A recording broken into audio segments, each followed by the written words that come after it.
Welcome back to Mega May, everyone. Hope you're having a good Mega morning. We've got some more Mega content, a whole bunch of it. Skipper's going to play a series of games, so tell us what's in store this morning, Skipper. So we got all 5 classic Mega Man Game Boy games for you here in beautiful full color.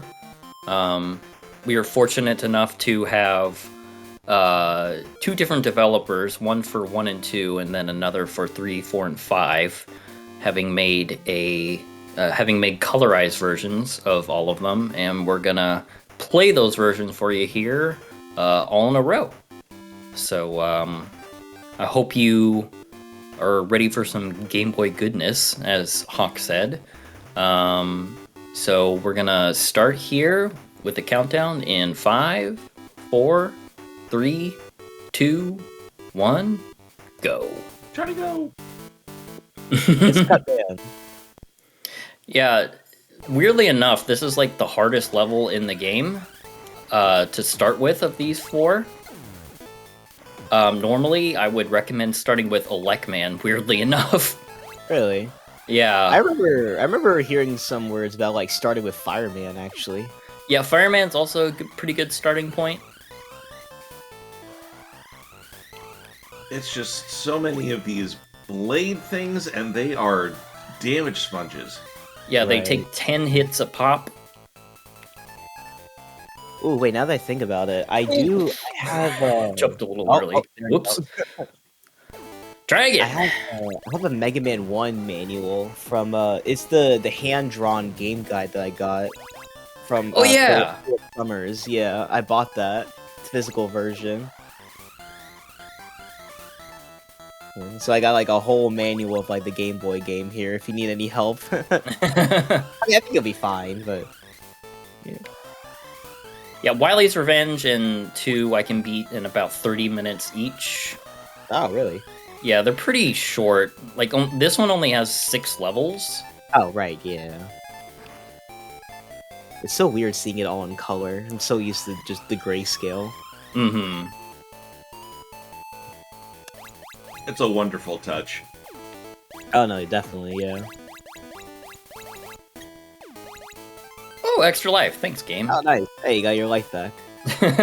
Is this Mega Man 5? I will never not do that. Do a big Yeah, jump, oh, please. No, you don't. Okay. Well, I forgot, these big guys, like, aren't they, like, invincible until they jump in this version? That's right. For some stupid reason, they thought big guys weren't annoying enough. Let's make them worse. Let's make them invincible. Yeah. Oh, you're already at the boss gate. Yeah, weird boss doors in this game. You get them with a downward screen transition. Yeah.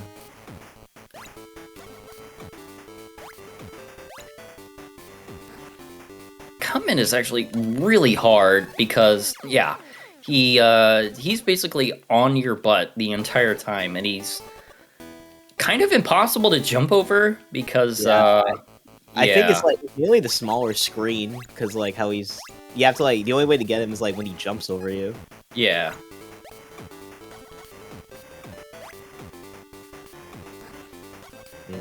Whenever I see people play this version for the first time, they always choose Cutman first, because, like, he was easy in the NES version, so surely he'll be easy now.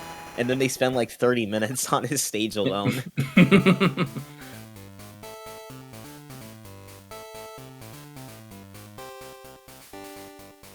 Rolling Cutter is actually really, really good in this game. It just shreds through enemies. Oh, yeah.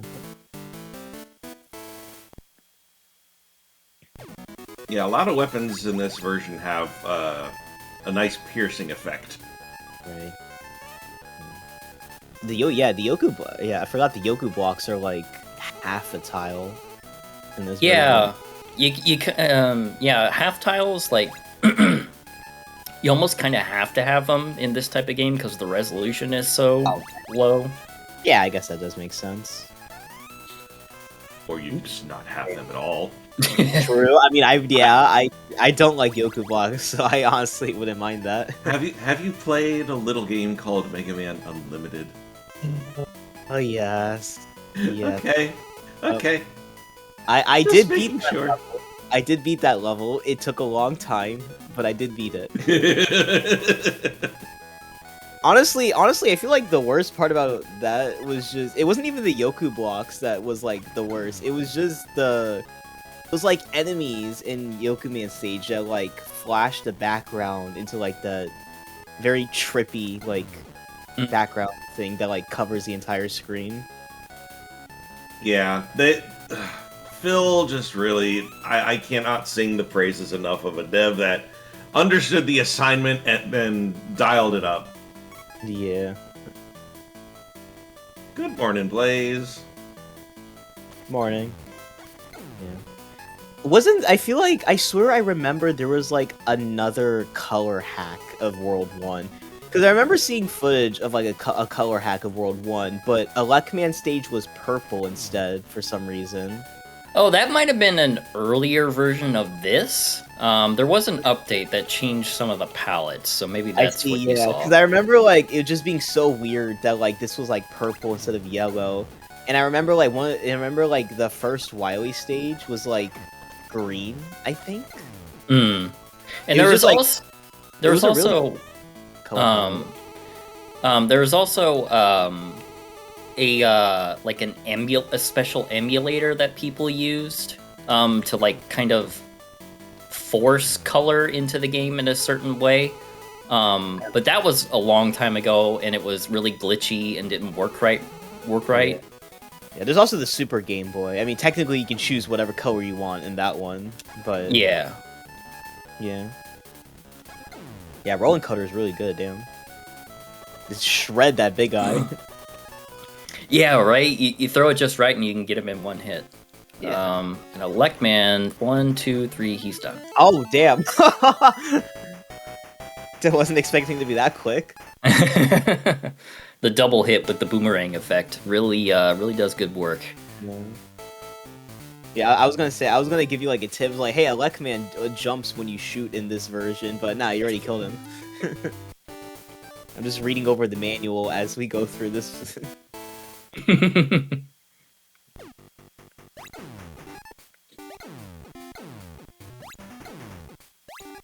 Iceman doesn't have Crazy Razy anymore. Yeah, I feel like that enemy would be horrible in a Game Boy screen because they're so fast. Yeah, that is true.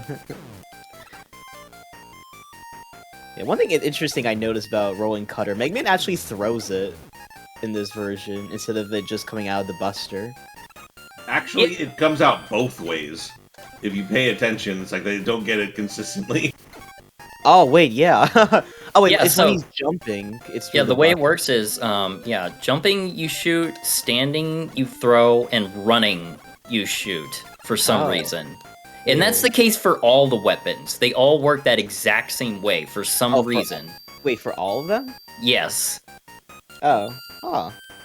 So he's just throwing fireballs in this version, I guess? Yeah, it's really weird. Nope, damage boost, alright. Yeah, iframes through that room. And this Yeah. big guy, you can just run to the wall and he'll jump over you every single time. Yeah, that's good.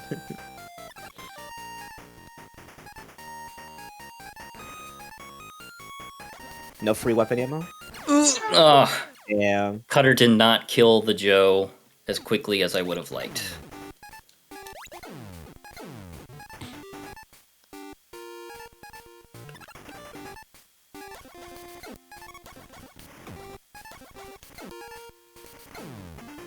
Is the Thunder Beam also gonna, like, immediately kill Iceman? Like how the Rolling Cutter did with Elecman? Pretty much. Damn. Oh wait, yeah, even the manual says that. The manual literally mentions that about Thunder Beam, damn.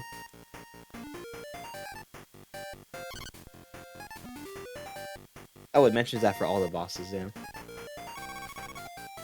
This is back when weaknesses were really, really weaknesses.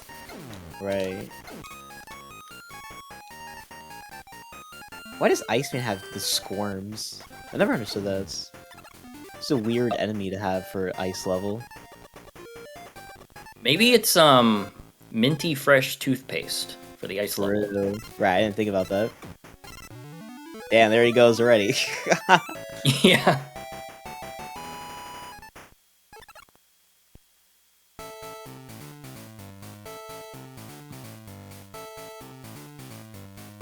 It is very interesting to see. So, the Game Boy games were put out to a third party, and save for 2, it's interesting to see them like iterate on themselves for every single game going forward. But you could, for those that have played World 2, they understand and acknowledge, yeah, we made a mistake, and went back to that same third party for the remainder of the Game Boy games. Yeah, they made a comment about that. Hold on, I got my Mega Man books out now. I have the official complete works. Nice. I remember they made a comment about that in the Game Boy. That's exactly what I mean. Yeah. I can find it. Game Boy. Right, yeah, this is commentary from Inafune himself. We hired a different company to do World 2, and that was a total nightmare. They just didn't understand Mega Man like the company that did World 1. This experience really made me realize how important it is to ensure that the people working on Mega Man are people who really get it.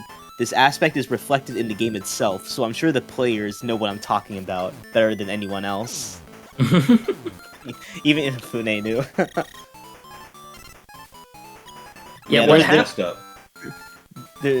There's another comment from Inafune. The game was working out so poorly, and I think my low level of motivation shows through my design art. I mean, I didn't even use shadows properly or anything. I feel like this is something that should never happen, and I'd like to offer my sincerest apologies to the player. Wow. He was talking about his artwork, because, like, all the Wily Machine art doesn't have, like, shadows or anything. That and it was very, very, very disproportionate. Yeah, yeah. You'll see they actually did try to kind of fix that in the color hack, and it looks really funny. Right. Oh, wait, really? Yeah. Oh, okay. Oh, I like how the enemies freeze, like, they actually turn blue. That's cute. Yeah, in the original, they just invert their colors. Oh, right, yeah. I forgot they actually inverted the colors in this version. I'm just used to them, like, not changing at all, like in Mega Man 1. And Fireman is stupidly easy. If you just walk back and forth, he doesn't really shoot that much. Oh, really? Yeah. I remember another mention, like, that he doesn't even go towards the end of the wall, so, like, you can just stand in the corner. Oh, that's neat. Didn't the people who did these world games also help in, like, the Wily Wars in X3? Or am I thinking of, like, another company? Yep, that's right. Minakuchi Engineering. They did, they worked on both X3 and Wily Wars. But from my understanding, the core team that worked on the Game Boy games left the company by the time of those two. Ah, okay. Alright, and Wily won. I love Mega Man 10. It took me a long time to... It took me a while to get to the Game Boy game, so for a long time I only knew about this stuff from Mega Man 10. And I love this song. It's one of my favorite Mega Man songs. Yeah. Yeah, this song's great. I like it. Especially the remix version in 10, but the original also is really good too. Oh, you're down to your last life. You gotta be careful. Yeah, there should be... I think there's a life towards the end of the stage, and I will try to grab that. But yeah, this stage has lots of spikes, lots of falls. Yeah. They kind of expect you to use your carry ability to save yourself. Right.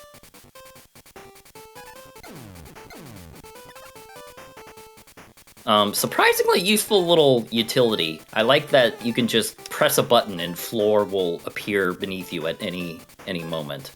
Yeah, no, for a first-time player, that thing helps a lot for these spike drops. I remember using it a ton when I first played this. I think my only gripe with it is that, like, after you spawn a carry, you have to, like, wait until it despawns to spawn another. You can't like spawn one, jump off, and then spawn it again. You have to wait for it to like despawn originally. Yeah, if you like time it really, really precisely and jump just as it disappears, you can kind of chain them together, but the timing is so tight that it's not even worth it. Yeah, I just wish like it would like let you spawn a new one. It just despawns the original one. Yeah. Oh, this is a lot of moles. Yeah, thank God for Elect Beam. Yeah. Is it Elect Beam or Thunder Beam? I keep forgetting. I always say Elect Beam. Speaking of which. Technically, it's Thunder Beam. There we go.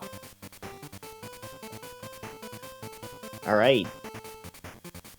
So you might expect the refight rooms to have, Cutman and etc., but no, it's the Mega Man 2 bosses. Oh, starting off with Quickman. Yeah, as long as you stay close to him and spam Firestorm, the little fireball that spins around you does enough damage to where you can just damage race him. Damn. That's the best strategy I find. It's neat how they also like have the weapon gets for like all these other weapons too. Mm-hmm. Yes, Blaze, you did kill this guy 8 times in Mega Man Maker yesterday.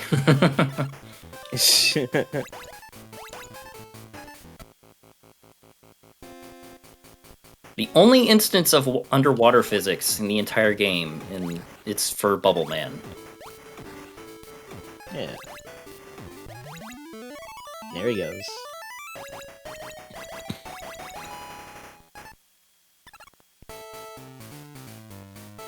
Also, welcome to the stream. Tails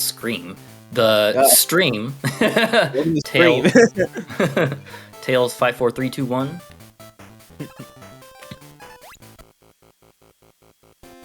Now, Heatman's kind of weird, because if you throw your bubble just right, you can get a double hit. There we go. Oh, neat. Damn.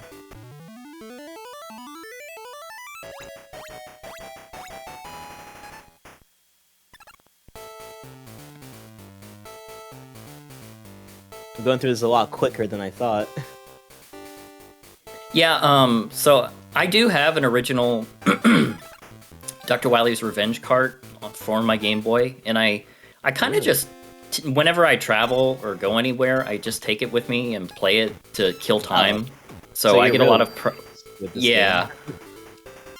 It's a nice game to just, if you have 30 minutes to kill, just blow through real quick. Yeah. Alright. I'll get to my story about the Game Boy games a little bit later. Yeah, me too. Let's just say there is some regret. I'll get to my story once we get to World 3. Same. Also same? Yeah. So here we have Anchor, the first of the Mega Man killers. Yeah, Anchor. He's cool. I really like him. I think his data in Mega Man and Base is kind of funny, but yeah. I like the little data information that they gave the Robot Masters and these guys for Mega Man and Base, like the personality stuff. My favorite one is that how Snake Man likes Toad Man, but Toad Man doesn't like Snake Man. Right? Yeah. Yeah. And now we're in space. Yeah, the Game Boy games really like space. 4 out of 5 of them end in a space station. Yeah, Dr. Wily got some insane funding to get all these space stations. He's been watching too much Star Wars. Yeah. I remember Mega Man Archie, the Archie comics. I remember from Mega Man 3, the space station where they were like helping Mega Man get to the planets for the energy elements. I remember the space station actually being modeled after this space station from World 1. And they were actually planning on doing the Game Boy games, so I wouldn't be surprised if that space station was originally meant for like Dr. Wily to like take it over for the world telling. because they're also gonna like combine World with like the Wily Wars, but that was before the comic got canceled, so they didn't really get to that. But it was kind of teased a bit. Oh, hey, there's Saturn in the back. Yeah, once you see Saturn, that's actually a visual cue for when you should throw down your carry. Oh, okay. And Big Eyes are weak against Bubble for some What? reason. Yeah. Damn. 2 bubbles and there they go. Oh. Yeah, Bubble lead, however you pronounce it, is doing a lot better in this game than Mega Man 2. Yeah, no kidding. At this point, I'm putting... It's 2? Damn. Oh. They're putting actual lead into this. They're getting lead poisoning. Yeah, I'm putting Bubble Lead, Bubble Lead in the same case of, like, Blues Proto Man, Forte and Bass. Yeah, however you want to pronounce Tomato, it. tomato. Yeah. I like saying Bubble Lead because it leads the way. Right, And that's what I've come to actually appreciate a little bit more. I'm like, you know what, that makes sense. Right, yeah, it does make sense, but I just always pronounce it Bubble Lead. Because I guess, like, because it led the way, too. You can also use it as that, but also because led. I don't know. I just always like pronouncing it like that. It just rolls off the tongue a bit better for me. Fair enough. Yeah. Can you also freeze those cutters with Ice Slasher? Yes, you can.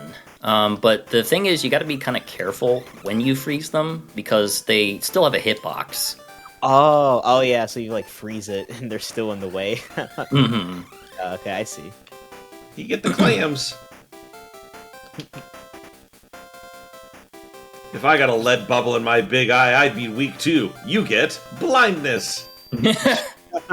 Yeah. Good morning, Hex. Oh, time... Oh, that doesn't carry over the screen? Yeah, you have to activate it each time. But this is like the one spot in the game where it's actually useful because it stops the PPs from spawning. Oh, I see. That's cool. Oh, isn't that like the atomic fire box? Yeah, it's not very... It doesn't look like ice, so I guess it's like metal that you're melting. I could have sworn it was ice in the original. Maybe? I don't know. I mean, it could have been anything because the game was in monochrome. Oh, right, yeah. Guess that is true. Well, actually, hold on. Can you defeat that with Firestorm, or does it have to be Atomic Fire? It has to be atomic fire. It's very, very weird mechanic. I see. Okay. I guess...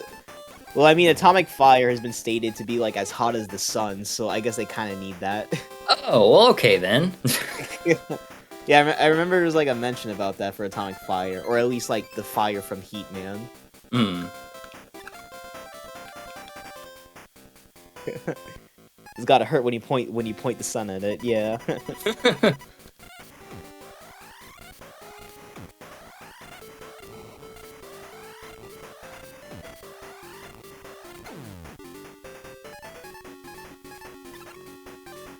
And now, as is tradition with most of the Game Boy games, you use the Mega Man Killer's weapon to defeat the final boss. Oh, yeah. Dr. Wily's nefarious attack this time is a giant crab claw. Big meaty claws!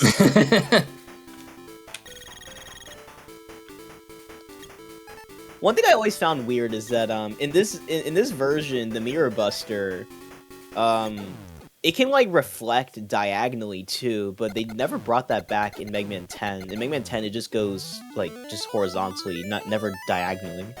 Yeah, that's right. You can kind of at the start there's some Mets hanging out, and you know they shoot the 3 shots, and if you use the Mirror Buster there, it does go diagonally back into the Mets. Right. Thank you for the GG, Chaos Gamer. Yeah. That was really good. That was a lot quicker than I thought it was gonna be. Mega Man taking the U.S. Space Shuttle home, I guess. Yeah.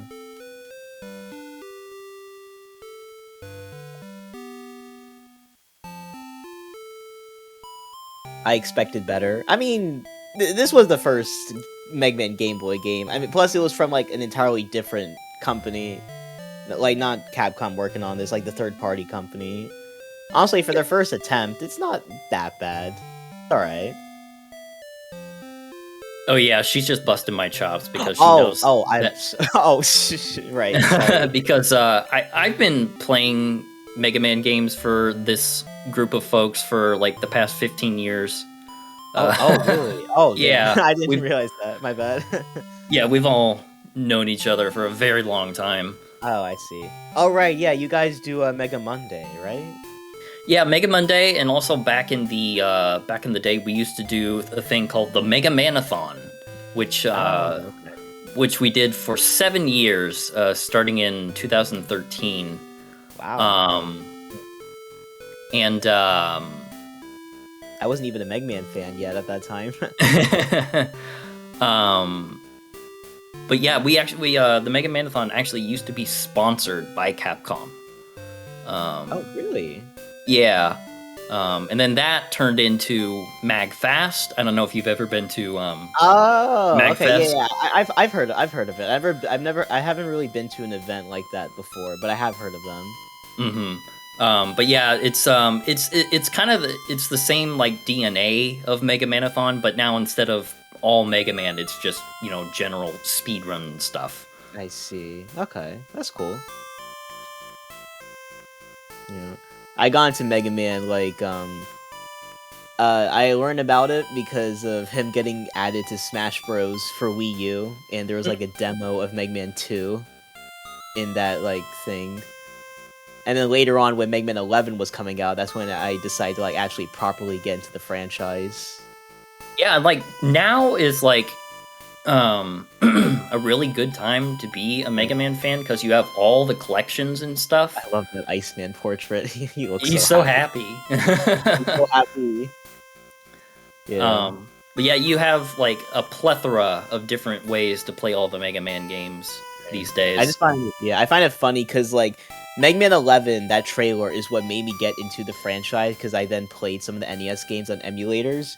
But when Mega Man 11 came out, Heatman! He's so happy!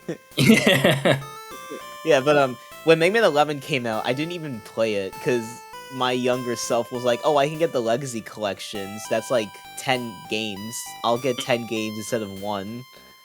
So I just played those, and then I eventually got all the other Mega Man games.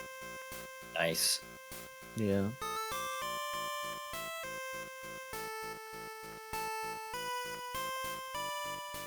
Oh, there he goes.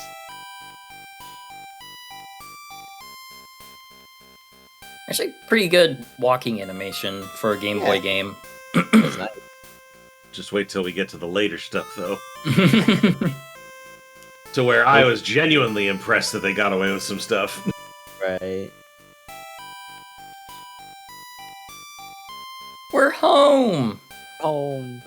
I'm so used to this background being red in Mega Man Maker. It's weird seeing like purple.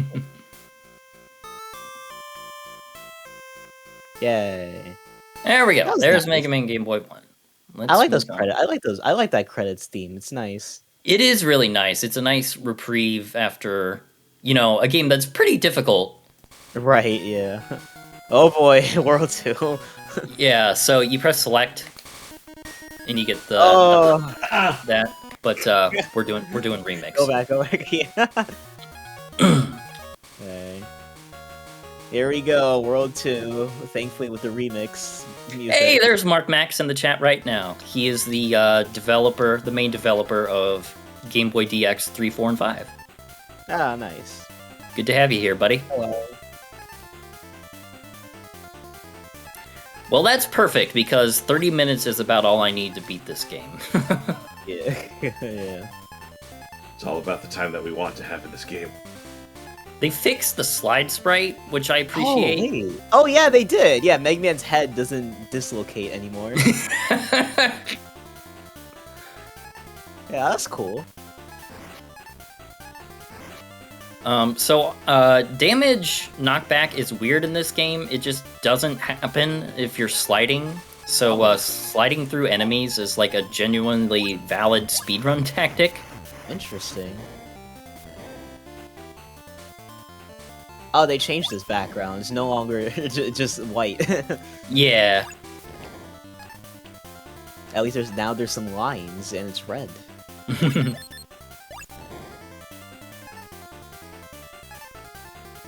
These are some really tight rooms for these Mets.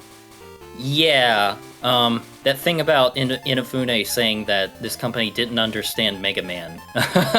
Yeah, I certainly see it. Like, even the first Game Boy game, you know, even considering the fact that that was their first, you know, attempt doing that, I think they did a pretty good job, like, making the levels, like, fit nicely on a Game Boy resolution overall. Ah, the screen transition, ugh. Yeah, it's so weird. Oh, okay, so they fixed the sprites for these guys to look normal now. Okay. Yeah. Oh, that's cool. Okay, that's cool. We can... I'm gonna miss the very squished, messed up looking hard man. Those DOS sound effects. Ooh. Oh yeah, wait, that does sound like the DOS sound effects. I never noticed that. Kinda sounds like it a little bit, yeah. I like how even in the little cutscene where Mega Man runs to the center of the screen, he's still affected by the conveyor belt, so it takes a little bit longer. Yeah. I do wonder, the only reason they went back to the original company from World 1 was because this company didn't really do a good job, but I'm wondering, like, if this company actually did a good job with World 2, would they have stuck with this company, or would they, like... I'm wondering, like, because I don't know why they chose a different company for World 2, so I'm wondering, like, if they didn't care much, like, would they have gone, like, a new company for, like, each game? So, like, each game would be made, like, by a different third company? I think for the purposes of speed and everything, they tried to get it to another company to get it faster, but then because of how bad this panned out, they saw how well the first company did, and I think they just wanted to keep with the consistency, because when you have a series such as this, they wanted to keep things within the same, you know, realm. Right, yeah. But I'm wondering, like, if this game did well, like, Capcom might have, like, just continued, like, giving random companies, like, the next Game Boy game. So I'm wondering, like, how different those games would have ended up if they, like, got different companies for each one. And, like, which companies would they get for that? Yeah, from my understanding, the way this went was they contracted this company to do Game Boy 2 while the first one was still being worked on. Oh, really? Oh. Yeah. Oh, I didn't know it was at the same time. Yeah, speaking of the speed thing, then, that makes total sense. Okay. So if this company had done a good job, I feel like they would have split the work up. So like one would be working on 3, the other company would be working on 4, etc. Oh my god, this company working on Mega Man World 4? I don't want to imagine that. At the very least, it would mean... Okay, now I'm wondering, because if they go by that logic, World 3 would be made by, what was the company? Minakuchi. Minakuchi, yeah. Yeah, Minakuchi. World 4 would be made by this company. So for World 5, would they, like, combine the companies to work on that last one together? Maybe. Or if things were going, they probably would have gotten into 6, but that really depended on, like, how things were going and the Game Boy life cycle and stuff at that point. Right, yeah. But I can imagine, like, you get the quality of, like, the normal Game Boy games for World 5, but then there's, like, a hint of, like, this World 2 stuff in that. But I feel like if you didn't have them really refine themselves... Oh, well, hey, this isn't Mega Man 5 yet. I'll explain that joke in a minute. Right, yeah. If they didn't have the time to refine it, then I don't think 4 or 5 would have been as well done as they were. Right, yeah. Now, every time I see a 1-up drop from an enemy, I'm reminded of Mega Man 5 on NES. Because the problem there is that everybody says it's a really easy game because 1-ups are aplenty, because somebody forgot to turn on the toggle. Normally, 1-up drops are a 1 in 256 chance Oh, this is there's definitely another. this is definitely Mega Man 5 now. I mean, you couldn't get it, but there it is. So in 5, apparently it is like every other drop chance, which is 1 in 64. Really? Okay, I didn't know it was like that common with the others. Yeah, so that's why people are like, oh, this is really easy. I get 1-ups almost every kill. That guy did one. Yeah, right? What the heck is that thing doing up there? Is he like a little watchdog for Airman, I guess? Yeah, the Airman music is, yeah, it's definitely one of the favorites from this game, at least when it's fixed.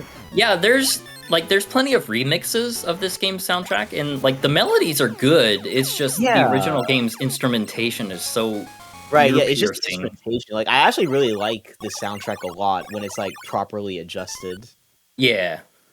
Hot take, I really would like this version of the Leaf Shield versus the one we got, because every leaf counts as a hitbox. Oh, really? Oh, that's Yeah, cool. if you didn't notice, like they got deflected, like each leaf had to get deflected, but each one could count as a hitbox Ah, okay. instead of one big hitbox. Yeah, so some of them snuck through the air shooters. Oh, right, yeah. Oh, yeah, Clash, man. Yeah, they forgot to change the Yeah. translation. Why do you have to unlock Rush Coil? I never understood that from these Game Boy games. Yeah. Anyway, Yeah. Just weird. who are, like, who are we to question devs? Hmm? Well, We just yeah. play the games. You're right. Yeah.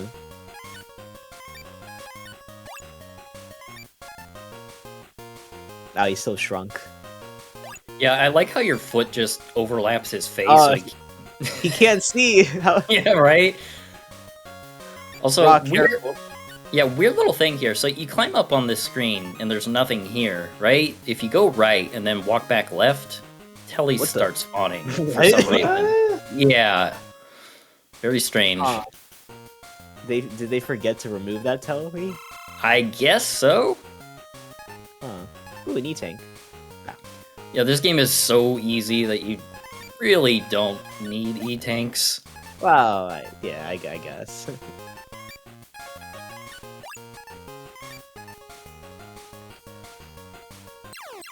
What? Wait, what?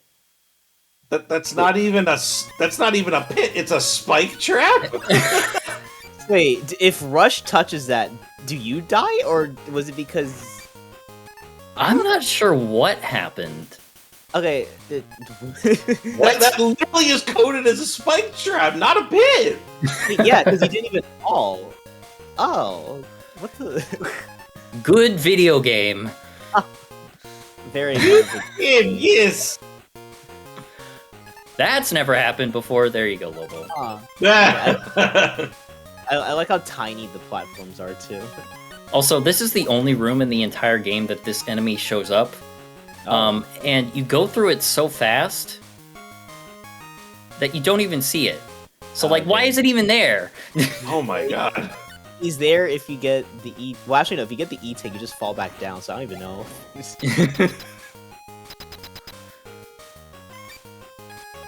As cliche as it is to say, to quote AVGN, what were they thinking?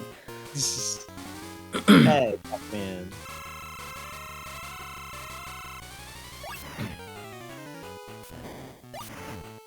I think they messed up the damage values here because you actually don't have enough air shooter to beat him. Oh. Yeah, they probably did mess up those values. Wait, hold on, maybe. And you can't fire a shot when you have one left because air shooter takes two pips Oh, I see. to fire. Huh. So you have to use a buster to finish him off. Again, who are we to question the wills of the developers, eh? Oh wait, they're out of a job? Oops. I wonder what this company did after this game. Like, did they make any other games, or I know they made some stuff for the Game Gear. really? I think they made Did something they called... Did they make the Game Boy or the Game Gear Mega Man? No, that was a... No. No, that was a US Gold. I remember that company. Mm-hmm. Yeah, that was an entirely different company. Let me actually, now that since we're in a cutscene here, let me take a look and see what they did. Yeah. Dr. Wily. I'm getting me, Mega Man. He looks chubbier in this sprite.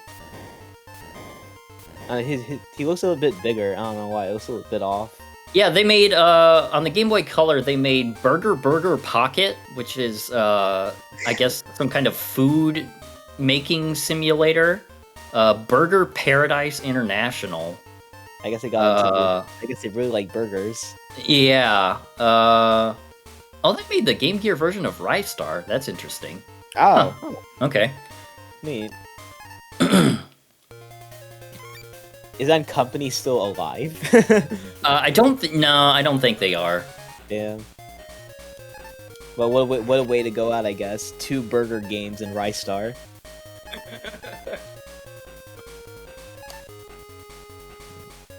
Hardman. I really love this Hardman theme. It is good.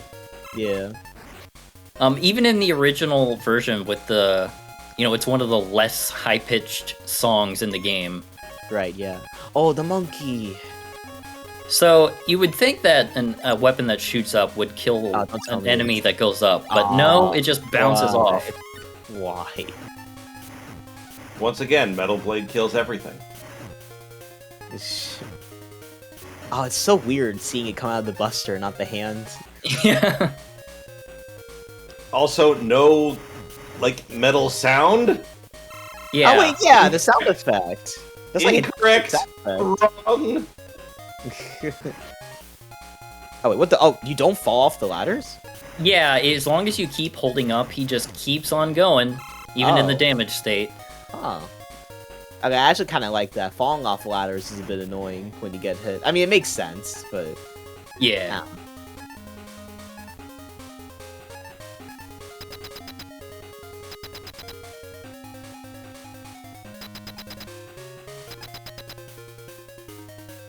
Yay, he's no longer shrunk. There's not enough room for both of us in here, Hardman.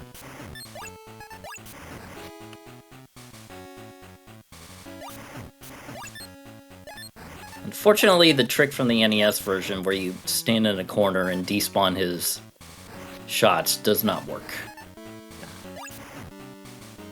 When the Game Boy actually has a superior thing to do that.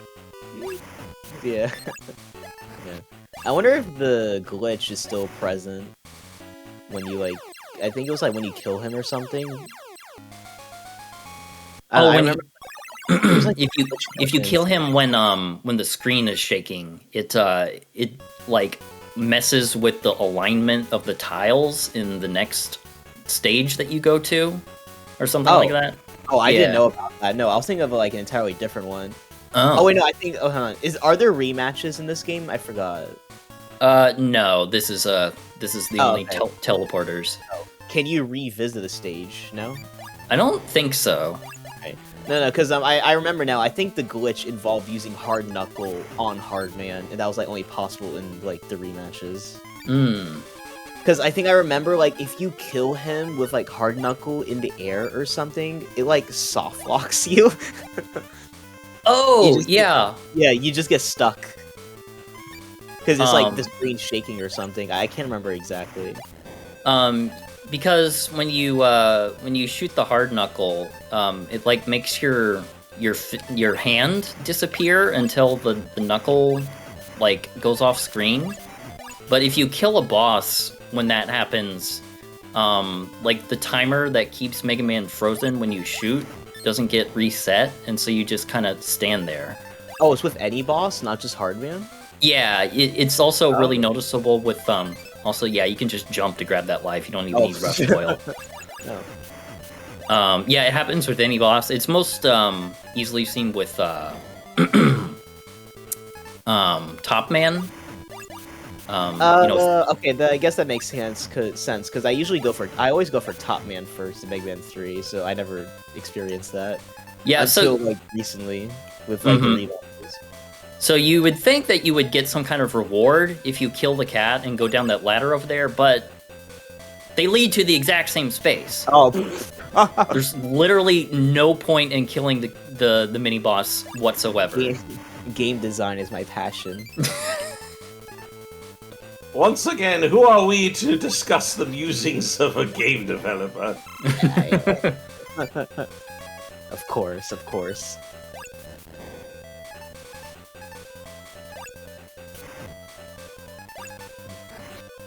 Yeah, I remember one big way I remember playing this is the Quint's Revenge. I remember that was like a remake of this game. It was Yeah, alright. that's a pretty decent little fan game. I remember that Yeah. one. I remember like one neat thing is like on the final level, there's like a giant clock in the background. That clock is actually set to like your computer time. Oh So, like, yeah. Yeah, I thought that was really cool. That is a hack I haven't played.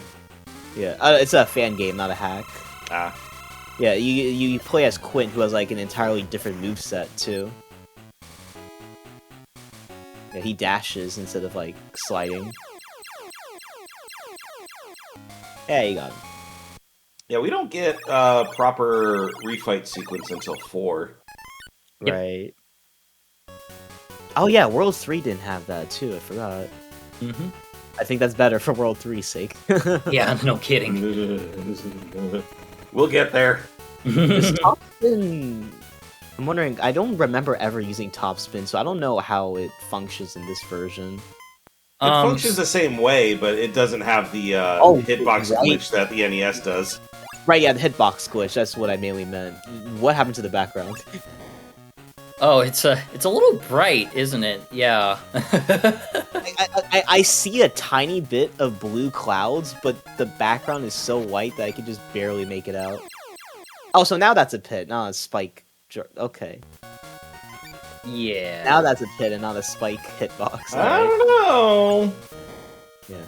Like, I can barely make out the clouds, but I think the what's supposed to be pink is just way too bright. Yeah. Also, yeah, that's a pit right there. Wait, yeah, that's a pit, but you go down. What? Yeah.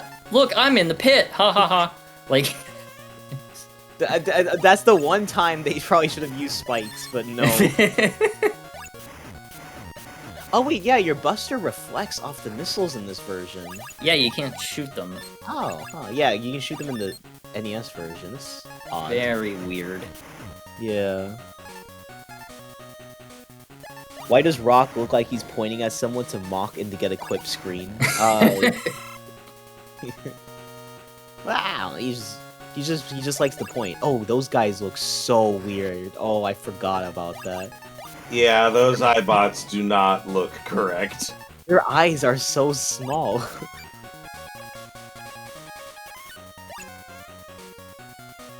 I forget you don't refill weapon energy between these stages. Yeah. Another thing about it, why is this stage all like gray and white and not red? I mean, I know Metal Man is mainly red, but I was gonna say Magnet Man stage was pretty much the same, to be honest. Like it was just like grays and a little bit of red with a bunch of wiring and stuff. So it's base, but it's also not appealing. Right, yeah, actually, yeah, you are right. Yeah, there was a lot of like white wiring in the tile sets and such. I guess it just looks a little off here because we've seen all like the color stuff.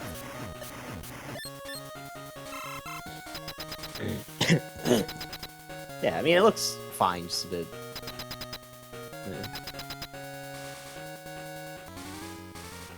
See, you said you go for Top Man first. I go for Magnet Man in the NES version. Really? Yeah.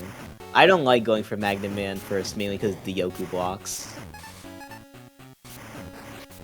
Yeah, especially Plus, since they combined Yoku blocks with magnets, it can get a little tricky. Yeah.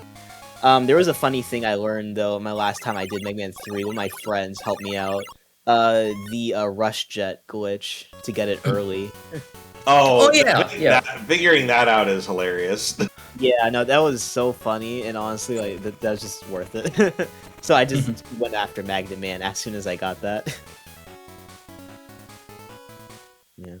Look, Rock is pointing at you. He's making fun of you.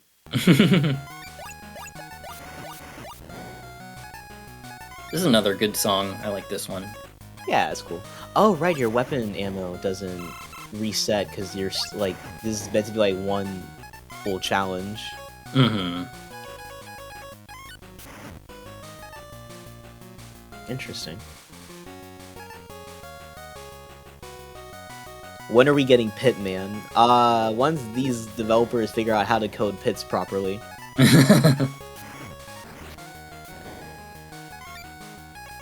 Actually, out of metal blades? What is this? Yeah, right?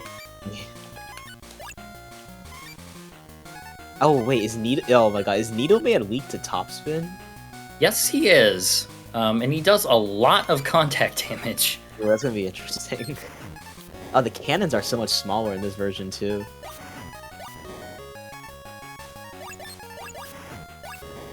Little baby cannons. The baby. Oh wait, those are yellow? Oh. Oh. Neat. Those, the they always change color depending on the stage anyway. Right, yeah, yeah. It's just, I think they were only like red and blue though. I don't remember a yellow variant.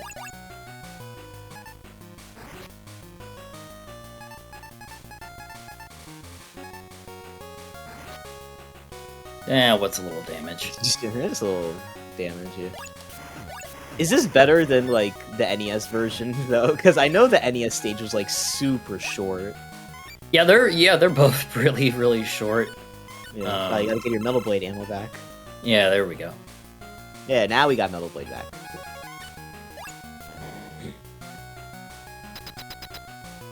Alright, now we're going to throw ourselves wildly into Needleman. Yeah, but just hope everything goes well. Do I have... Yeah, I have an E-Tank. Okay. On guard! No, Oh, okay. wow. Nice. Yeah, that worked a lot better. Yeah,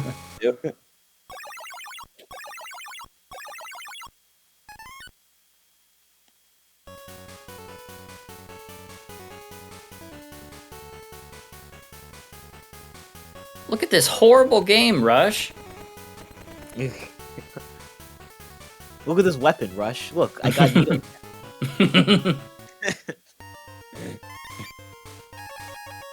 Oh boy, everyone's favorite character.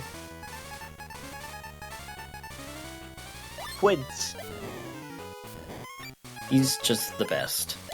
Yeah. He's just misunderstood. Yeah.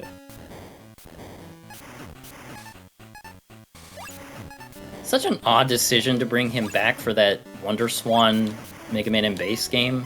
Well, I mean, technically it was Rockman Shadow. True. not Quint, but yeah.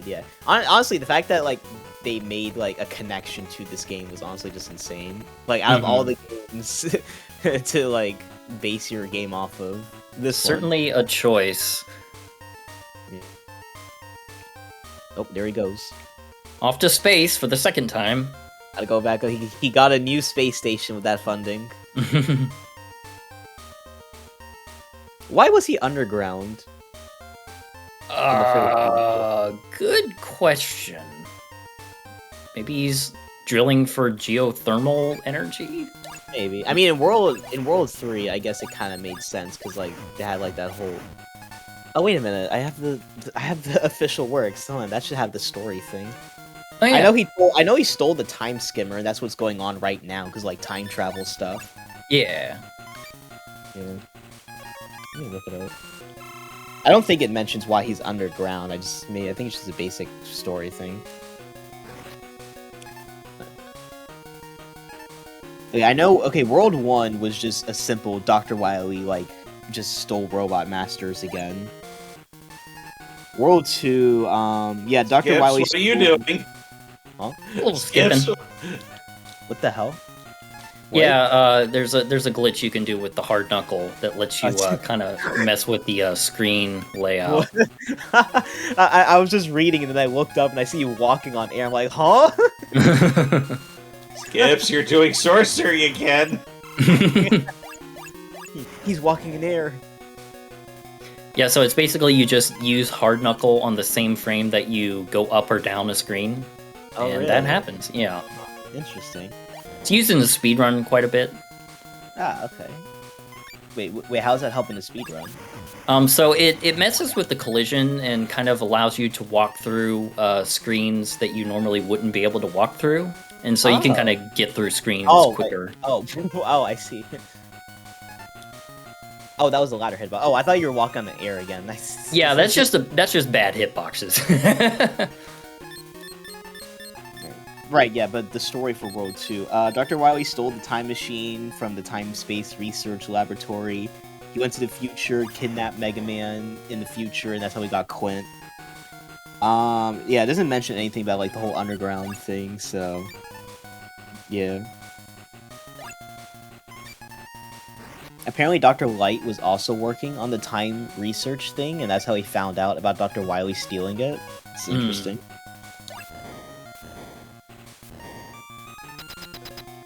Yeah, the story for World 3 and World 4 are pretty interesting. I'll get to that in a minute later. So I mentioned that they edited the sprite a bit to try and make it look better. So yeah, now it looks like that. Now he can. Now he barely fits in there. Do you have room to breathe in there, my guy? Yeah, right? Seems pretty compact. I made the cockpit a little too small.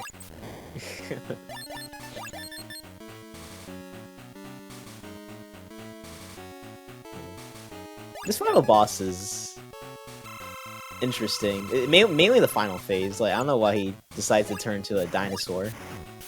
Yeah. Obviously, he's going back in time. True, maybe that is. Oh, you're so right. Okay, that makes a lot more sense now. I didn't think about that. Right? Yeah, he had legs in the first phase because that's like future robotic legs. He had treads in this phase because that's like tank treads. Like used in war, and now he's in the Jurassic era for the dinosaur. Yeah, I guess that makes the most sense I can make out of that.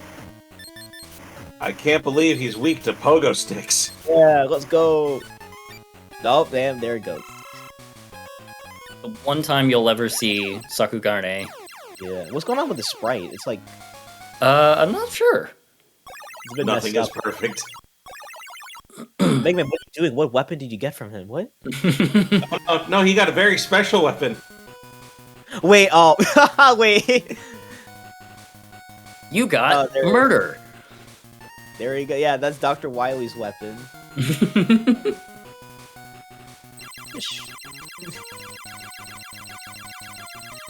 Like, think of it as GG. Yeah. Straight up kills him. How did Wily survive it? And it just cuts to the credits like that. It's like, hey, you killed him. Good job. And here's the same sprite from World 1 looking off to the sky or space. I also really like that enemy named Chibi. That's cute. Wasn't there also like an unused version of the credits? There was like 2 versions made, I remember. World 1 has an unused credits song. Yeah. No, but I'm pretty sure World 2 also has an unused credits song. Oh. Unless it's... Yeah. I remember hearing it in like a World 2 music playlist. It was like another variation of like the title screen, but a bit different, I think. But yeah, chat. Yay, we killed Wily. Let's go.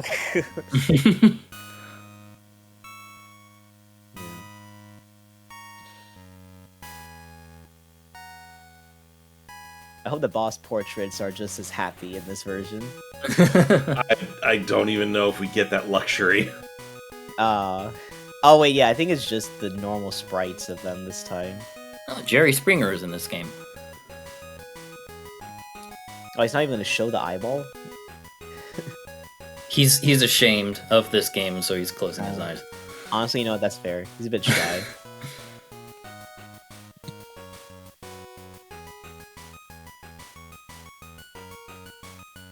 I like these credits music too, it's neat. Well, you know, once it's fixed, but yeah.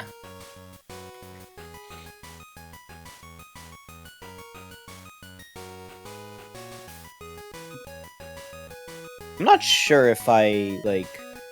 I don't really know which one I prefer. I mean, like, World 1 is designed a lot better. So I honestly, yeah, I think I prefer World 1 over this. I think this might be my least favorite out of the World games. Yeah, I think a lot of people share that same opinion from what I've heard of the Mega Man fandom. But I mean, yeah. It only gets better from here, thankfully. Yeah, thankfully, yeah. Springer.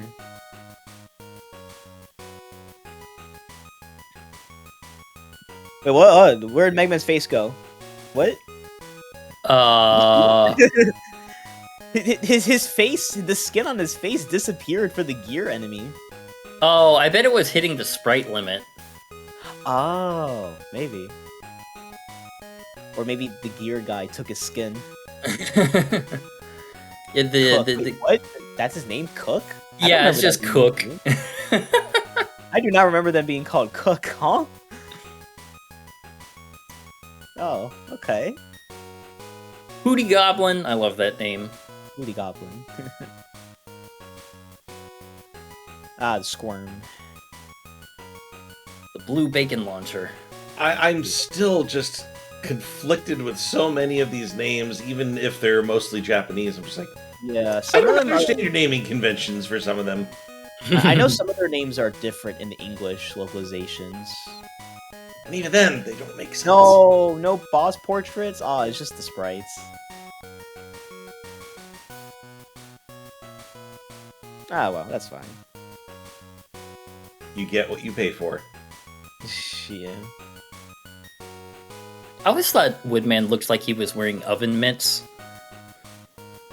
Yeah, I kind of see that. Yeah.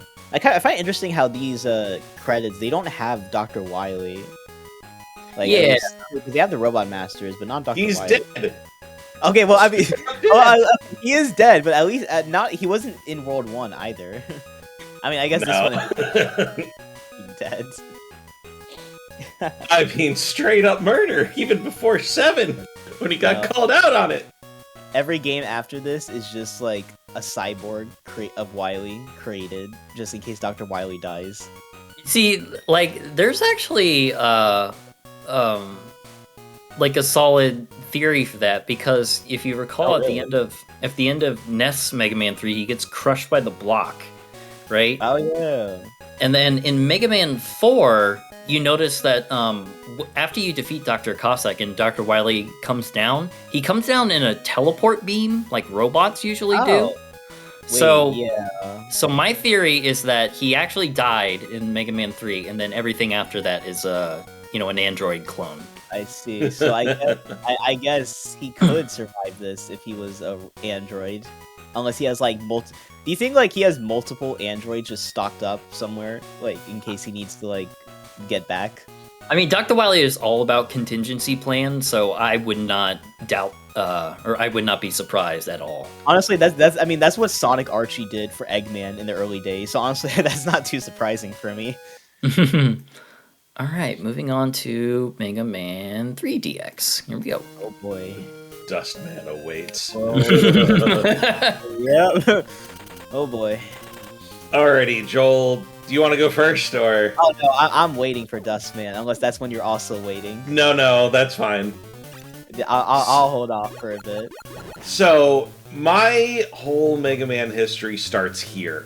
When I was growing up, my first two systems were a Game Boy and a Genesis, so I grew up in a house divided already.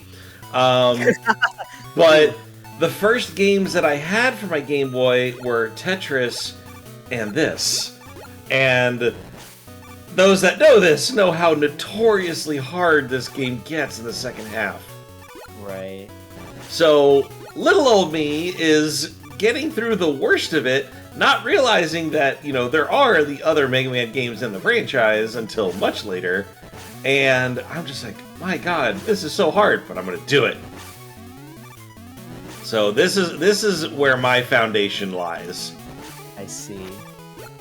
And it's also why the Game Boy games have a much greater pull for me, because I started with these, and I eventually got my hands on a copy of 5, a physical copy, which is where the regrets come in because I sold that off a while back, not realizing it would be such a big thing these days.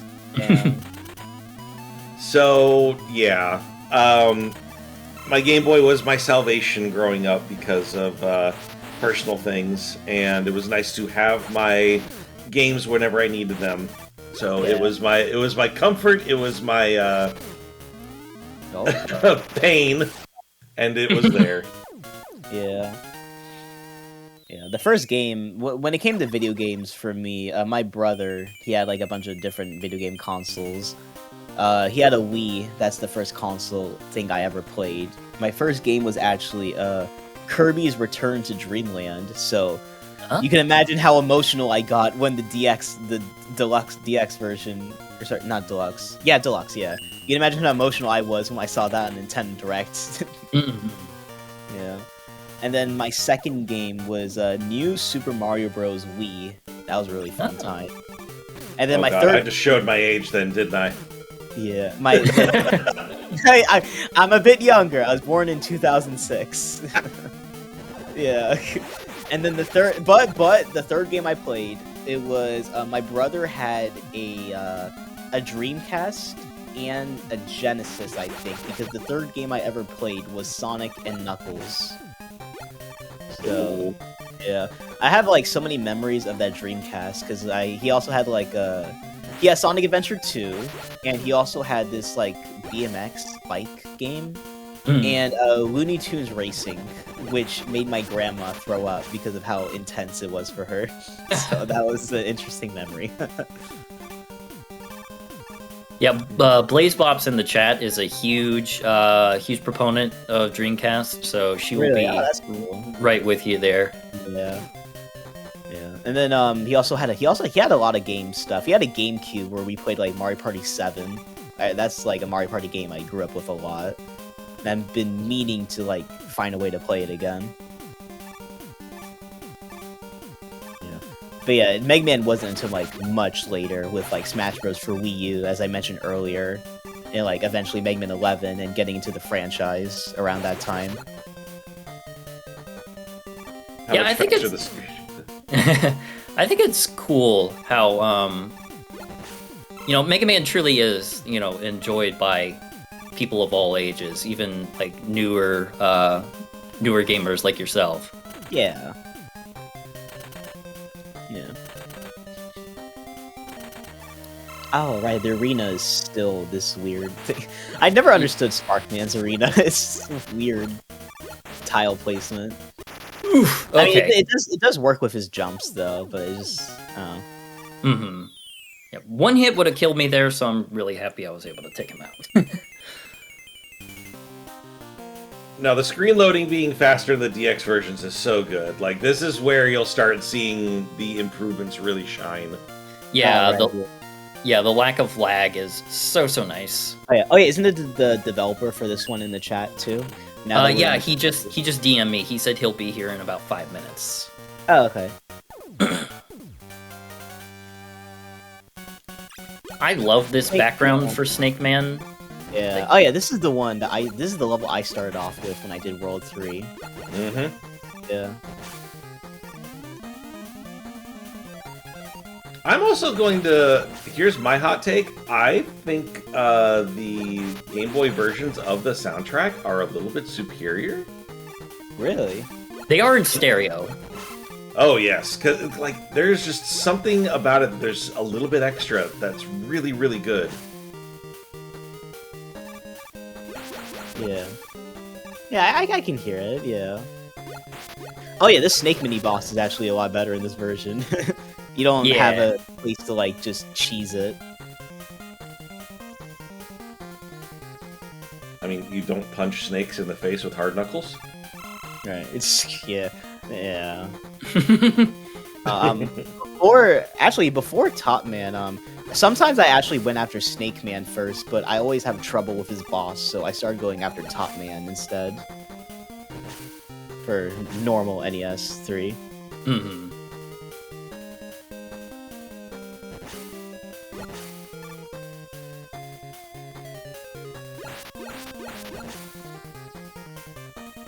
the lack of the notorious slowdown is jarring. Yeah, it is.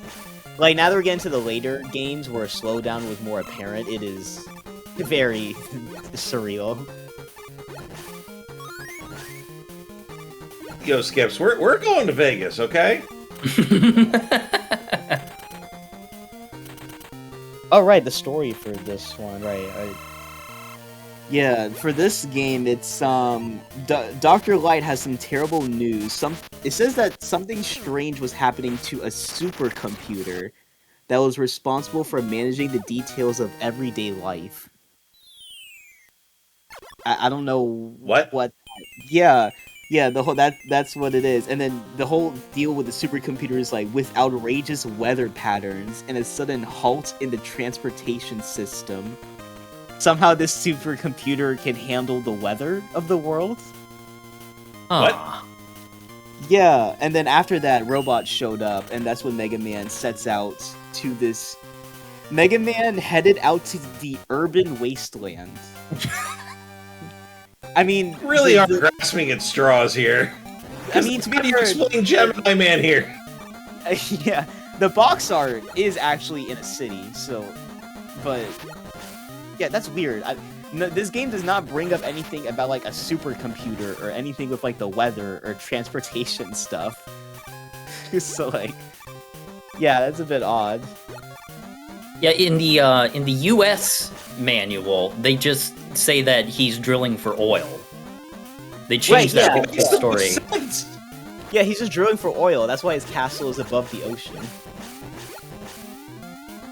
I'm not sure what they were going on with this version of the story. Like, when they read supercomputer, my mind just went to DOS at first because of Kroyorg? I don't know how it's pronounced.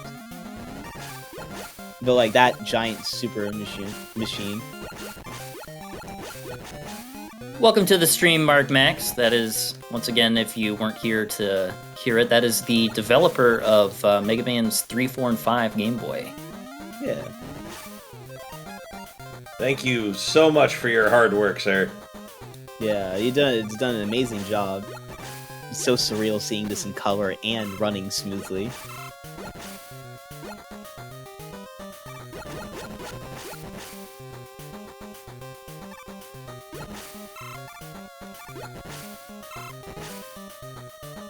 Take it a little careful for this screen because one annoying thing about this game is that if you collect a weapon energy in the middle of a jump, it kills your jump momentum and you fall straight down, and that will often kill you. Oh, really? Huh. Yeah. That is so weird. Yeah. Oh, wait, he's not weak to snakes? No, he is. I just, yeah. since I was already having it equipped. Oh, okay. It's a secondary one, though. Yeah. Oh, I see. I mean, yeah, pretty much. Green Z-Saber, color and, no lag. Right, yeah. A couple of nice little things like the weapon icons instead of just the letters. Yeah. Yeah. Mega Man's no longer pointing at you. He's just you.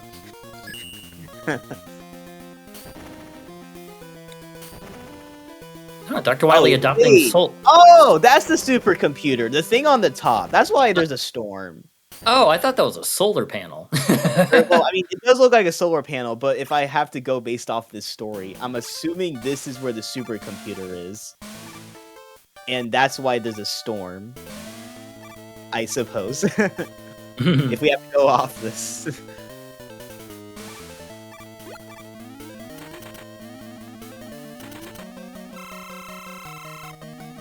Big old Susie. Big Susie.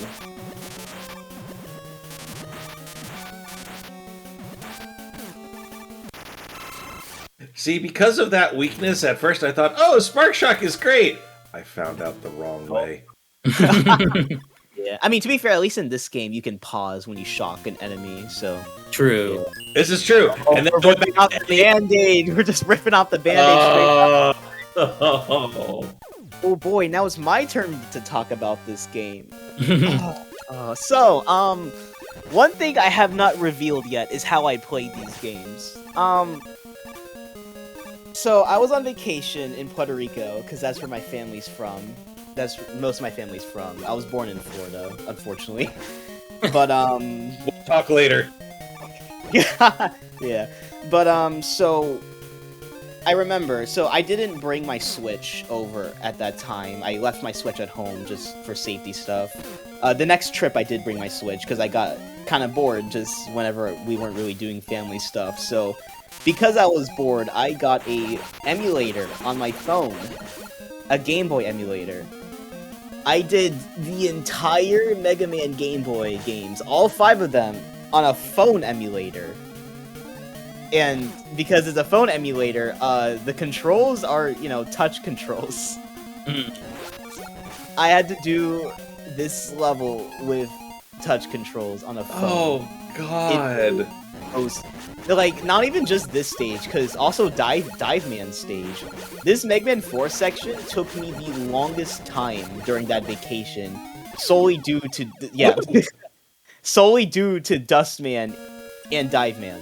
But these 2 stages just were so painful trying to beat that on a phone. But I did do it. Oh yeah, the Wily Castle of this level, it was also a pain. But it took a long while, but I did manage to beat it, and I did manage to beat the other Game Boy games too, so... Yeah, next time I play these games, it's not going to be on a phone emulator, I made sure of that. This section is just a giant anxiety simulator for me. Yeah. Yeah. I also find it really funny how this is the stage where you get Rush Jet. Yeah, that's actually why. Oh, Mega Man 5. Skips. Seriously, we're going to Vegas. Your luck is insane. Yeah. I think one of the big issues is like that one screen where you have to use Rush Coil on spikes. That's like... Oh yeah, and it's this next room. It's like, what are you? I genuinely, as a child, what are we doing here? I don't get this. How do? Yeah.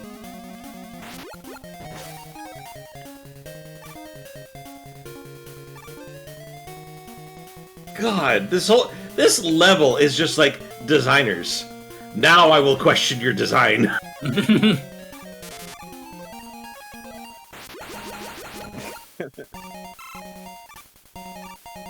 Thankfully, we're through the worst of it. We're basically home free now. Right, yeah, I know. Once you get past the Rush Coil part, then you're fine. That doesn't excuse my traumas. No, yeah, mine too. It's... Yeah, I have a friend who also suffered through this stage, but the funny part is like, out of the entire Mega Man franchise, this is the one time where he ever used a password just to skip a level, because of how, like, frustrated he was getting with this. And I honestly don't blame him. Valid. Yeah. Like, even with save states on that Game Boy emulator on my phone, it was just a pain trying to, like, do anything. And I feel bad for you, because, you know, you didn't have an emulator. You had no save states. You had to do this. I just had my gray brick and a prayer. Yeah. And no, I remember, the funniest part was when I got to Dustman, I had, like 2 health points, and that was when I realized I didn't have any lives. So I had to beat. So like when I got to the boss room and died, I was like, "Oh, I got a game over." Oh no! So I had to reload the save state and do Dustman like almost perfectly. So I just Mark Max, you just sent me a DM. Would you like to join the call? I know you said that English isn't your first language, but if you would like to join the call, then you're absolutely more than welcome to. Oh yeah, of course. Mm-hmm. Yeah, you can definitely join. So if someone, let's see here. Oh, I think one of the mods. Do they need to give him like a commentator role? Yeah, we need if one of the 20X Expo could give Mark Max. He just joined the Discord a commentator role and pull him into the live chat. That would be awesome. So once we beat Dustman, and so we go to Skullman. Yeah. I'm trying to remember because my memory of this game is mainly just Dive Man and Dustman and a bit of the Wily levels. Skullman and Drillman weren't too bad. No, in fact, Skullman is kind of bland. Even like, ooh, you have the little last segment room. I was just like, Yeah. oh, this is nice, but the rest of it is just boring. I mainly remember Drillman for like that one E-Tank room with the Shadow Man with the platforms. Oh yeah. The double E-Tank is like, ooh, that's nice. Yeah. Wait a Yeah, the minute. double E-Tanks and they just die.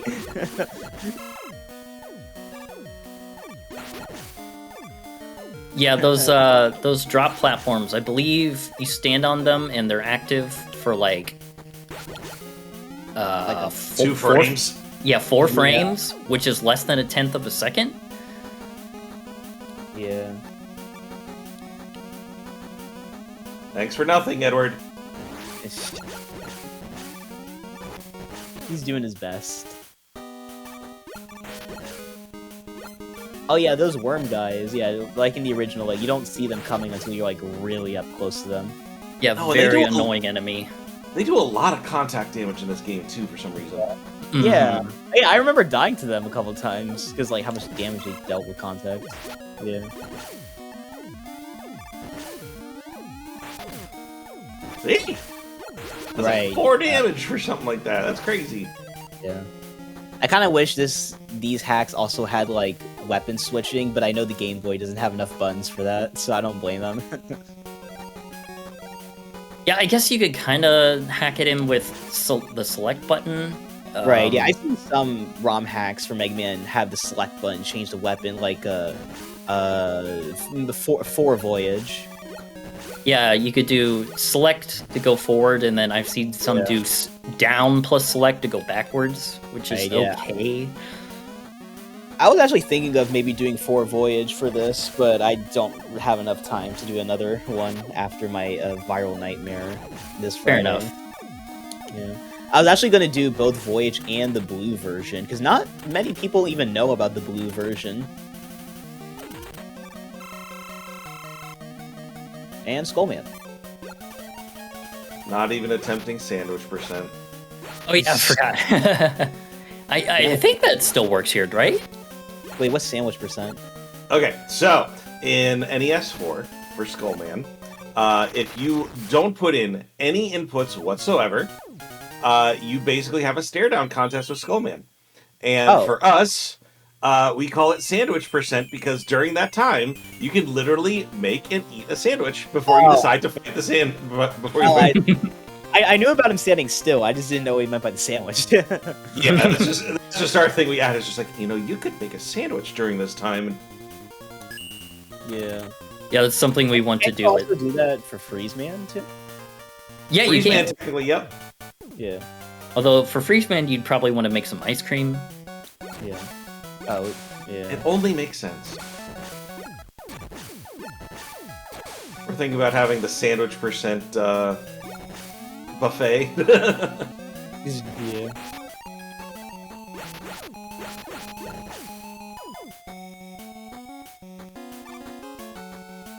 Mark, I think we need to get a hold of one of our mods. I don't know if Taraj is there.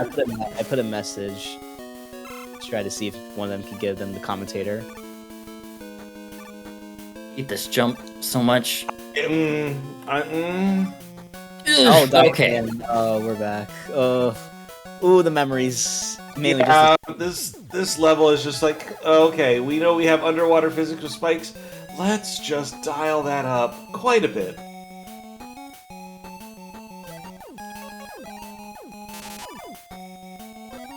Oh, hey, Sparkshot doing something for once. Yeah, right?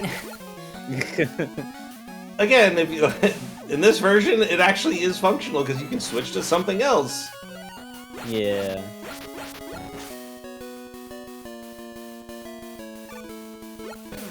Worst water physics. I mean, yeah. It's just like the spikes. Yeah, it's not the water physics, it's just the amount of spikes and where they're placed. It's just awful. It's like they knew that Mega Man 4 was known for the amount of spikes it had. It's like, alright, well, we gotta get one of these levels to give all the spikes to. And now we have rising water levels. At least in Dive Man, the rising water had, like, the mines moving, but now it's spikes. They got rid of the mines and just replaced it all with spikes. I'm going to add in Mark. Oh, okay. Thank you. Hello, Mark. You are now live on the air. Oh, Hello. okay. Thank you for the invitation. As you probably have guessed, English is not my native language, but I will try, and I am very happy to be here. Thank you for the invitation. So I'm ready for the battle. If you have any questions about the projects, the DX versions, I can reveal some secrets. So let me know. All right. How many times did you take to get through Duskman? I don't know if you mentioned it, but there is a little edit in that stage. I reduced some blocks, so because I thought that stage was not fun to play because No, not at all. It wasn't fun to wait until the ceiling was up enough to blast the blocks. I see. So we did some little edits, so the game is a little more enjoyable, Oh, but okay. it is I didn't still know that. a very infamous stage. Yeah. Drill Man. So what brought about... so if one developer took care of 1 and 2, what brought you to do the other 3?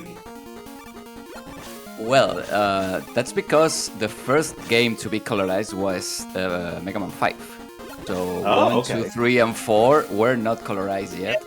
The fifth one was the I forgot the fifth one Yeah, was the I was the first one to release a Mega Man hack, colorized Mega Man hack, and I chose 5 because I think it's the most special one. It is the less similar to the NES games, and I thought at that time it was the only one that needed a colorization. Huh? But then we started to wonder if the other games should have a colorization as well, because probably you know about the project Mega Man Mania that was cancelled by Capcom. And after the success of Mega Man 5 colorized, we started to think of releasing the other games. But before we started to colorize the other games, another hacker appeared, who is called Special Agent Ape. He did Mega Man 1, Mega Man 2. Then Kensu and Kensu is the graphic artist who was a part of the project of Mega Man 5, and everything you see on screen is thanks to him, because I am very bad at choosing colors, at tile editing, so Kensu also needs to be credited here. Right, that's cool. So then Kensu and I decided to do 3, 4, and 5, because 2 was already in development. Special Agent Ape didn't reveal it yet, but I did already know that it was almost done. So we decided to do a little announcement on 2024. I think it was 2024. Right, yeah, I remember that. Yeah. Yeah, we did a trailer for reviving the Mega Man Mania project, announcing that all 5 games will be at last colorized after waiting like 25 years since the cancellation. Yep. So that was a very cool project to work on, because I think most of us here can remember the day Capcom cancelled the Mega Man Mania. And we all wanted to see these games in color, so I think it was a very cool project to work. It was very stressing, sorry, because we spent thousands of hours for every game. But I think only watching people like Skipper or other streamings playing the day of the release is one of the best days in my life. I wasn't born yet for Mega Mania, but I understand. One of the best things of Mega Man 5 DX I remember was to see people playing it, because I have never released my own video game, and this was like releasing my own video game. So watching people playing it was like a dream come true. No, with all the effort put into the background, I understand. I will have never expected that so many people will be excited to see this game colorized. Yeah, And it was a very happy moment in my life. And I am not exaggerating. It is a real. It's true. It was one of the best days in my life. yeah. One thing I will say, I do appreciate that you use different colors for some of these levels and not just the Mega Man 10 colors, like in this Wily stage. Yes. I think it's nice seeing different interpretations. And someone in the chat, Lobo, mentioned that I heard that he had to push the limits to how these Game Boy games handled colors. So, which game was the hardest for you to color? 4. By far, it was 4. But I want to see a thing before that, because we choose different colors for stages that were repeats from the NES version, because the Game Boy Color has twice the palettes. It is not NES have 4 palettes, for the backgrounds, and 4 palettes for the sprites, if I'm not wrong. Game Boy Color has twice. Game Boy Color has twice the palettes, which means we had room for improvements, room for making even more brighter. I had no idea the Game Boy had that. Yeah. The Game Boy Color is more powerful than the NES. It can even do more graphical effects. Really? Oh. Yeah. It is, and the CPU is even twice the speed of the Game Boy. That's why all 5 games have no slowdowns in the colorized versions. Yeah. So instead of doing a copy paste of the NES palette, we decided to do our edits and make them different, because this is not an NES game. It is a Game Boy game. They are Game Boy games, not NES games. So that's why we decided to do some little edits. And of course, the Dr. Willy stage you are looking at too right now. We have to choose our own colors, and that was Kensu's work. Yeah, And I do like. he did a very good job. Yeah, it looks great. 4 was the hardest one, but I think it will be very fun to talk about 4 when we get to 4, because we are close to finish 3, but that's because Skipper is too good. Because this game is. I was having some clenching moments during that press section. I was gonna say, yeah. Now, if it was me, I'd still be on World 2. Yeah. I'd be like, World just 2 is probably the easiest one, I think, because it has some. It is very different to the other 4 games, because it was made by other developers. Right. And I think it's very, very easy to play. It's very enjoyable, other than the music, which is hell. Not the remake. But yeah, 3 is very hard. It has 2 parts that are very hard, like Dustman and this like Dr. Wily stage. But other than that, it's very enjoyable as well. Yeah, I know. This game's cool. No, I was mentioning before, this was the game that actually got me started down the Mega Man path, so I started off with a bit of a handicap there.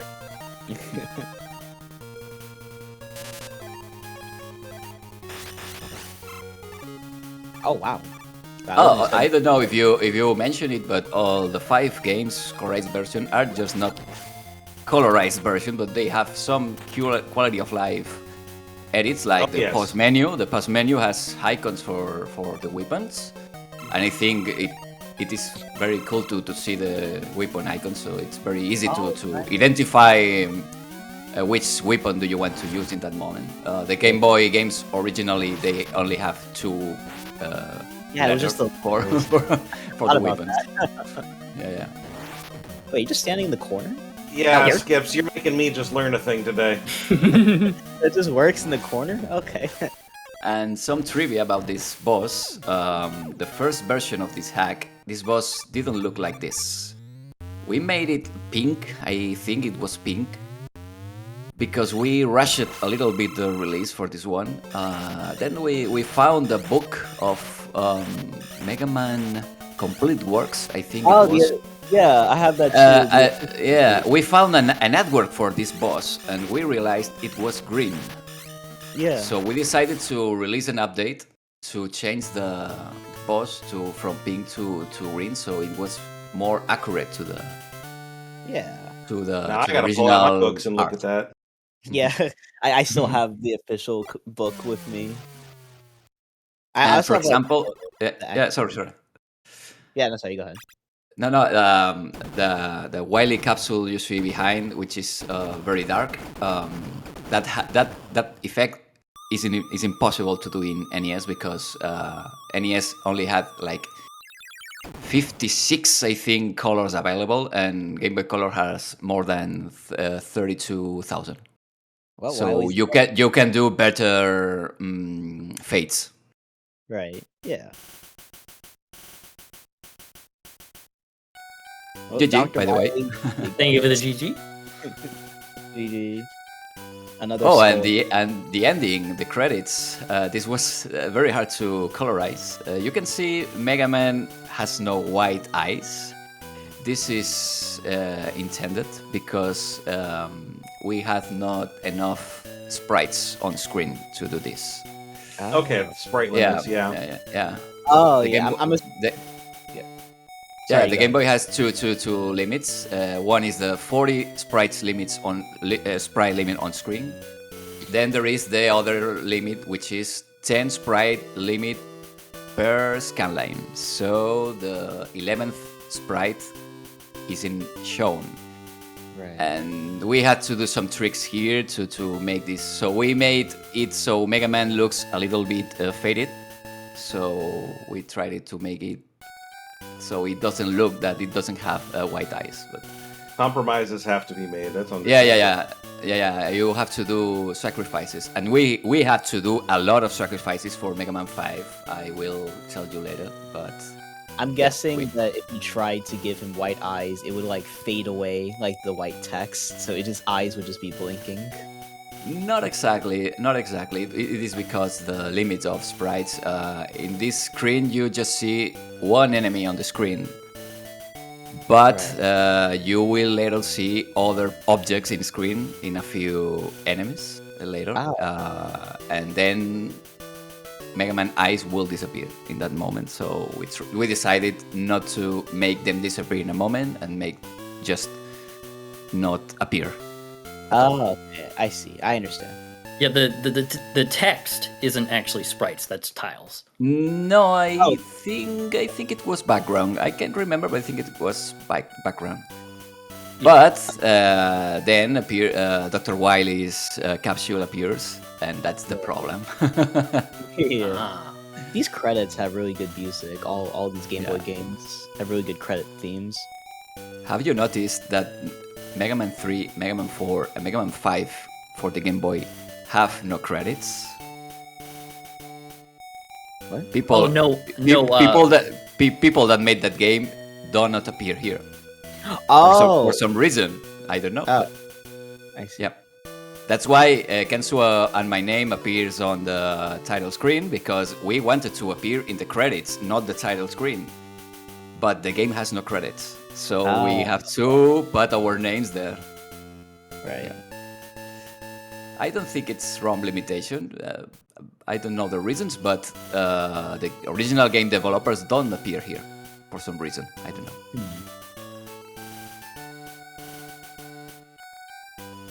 Kind of reminds me of marching music a little bit. Yeah, I always felt it was more a militaristic kind of you're coming home, but I'm like, it Yeah. still feels off. I mean, it kind of fits his walk, like his little strut.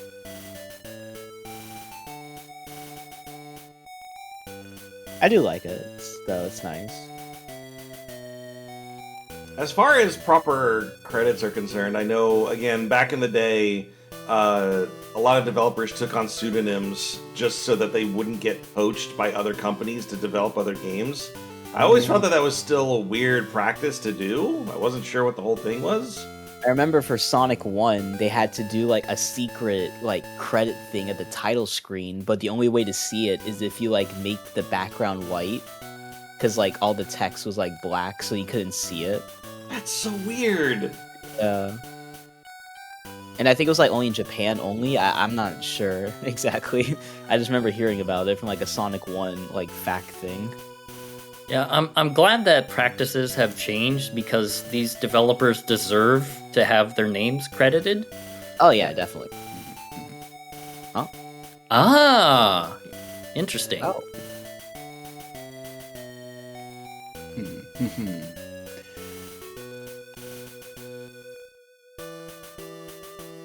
But now And I'm now ready we for- get the full color.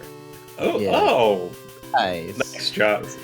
Right. Mega Man saved the day from the supercomputer. Saved it from offshore drill rigging. I wonder if that supercomputer was actually the final boss. That's the sentient supercomputer. No, that's not until you get to Mega Man Extreme. Ah. I still need to play the Extreme games. I know there was a recent demake or remake-ish. Extreme? Yep, DMake? yep. What was it called? D Extreme. The Extreme, yeah. Oh boy, Now the on, now now for- on, the two like honest to goodness great like Mega Man games like in the series for classic. What was the story for this one? I remember it's like a weird beginning that's just not in the game. Hold on, let me pull this up. I really want to watch the intro for this game because it's very, very cool. This intro is very amazing, incredible to see in color. Yeah. Alright, let's watch this first. Because this was hell to colorize this intro. Oh yeah, Yeah. Robot Master's dropping out. I love Brightman's sprite at the top. Just full sending it to the bottom. 4 was just amazing in general to the fact that they got like full-on cutscenes on a Game Boy game to this degree. Honestly, I think it's a shame that World 5 doesn't have as much cutscenes as this one does.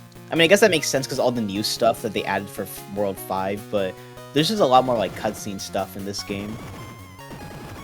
I'd also say for 5, they wanted to put in as much as they could a little bit on the quick side because it came out really close toward the end of the Game Boy's life cycle. Right, yeah. Can you pause the video here when Mega Man and Wily appears? Can try to. Okay. Yeah.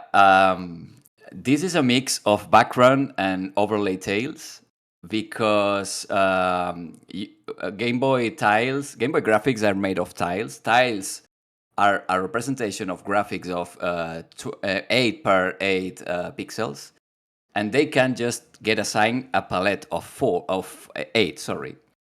That means you can mix the Mega Man helmet with his skin, for example.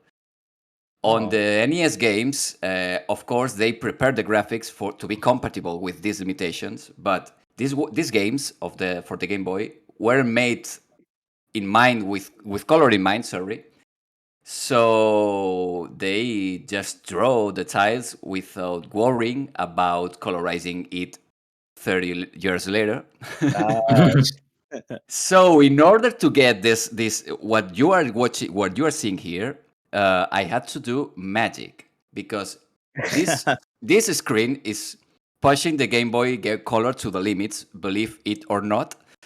I had to put a sprite for the game, for the Mega Man's mouth, for the eyes, for the tie for Wily's. Some eyes, I think one of the eyes is a sprite. And this is, I don't know how I achieved this. I can... Eyes are purple. Yes, that's the explanation. You can resume now. This is it. Yeah, no, It that's looks Every great. time, every time I see this screen, I can even tell how can I was able to achieve this. It looks gorgeous, thanks to Yeah. Kensu's work, of course. Yeah, no, this looks awesome.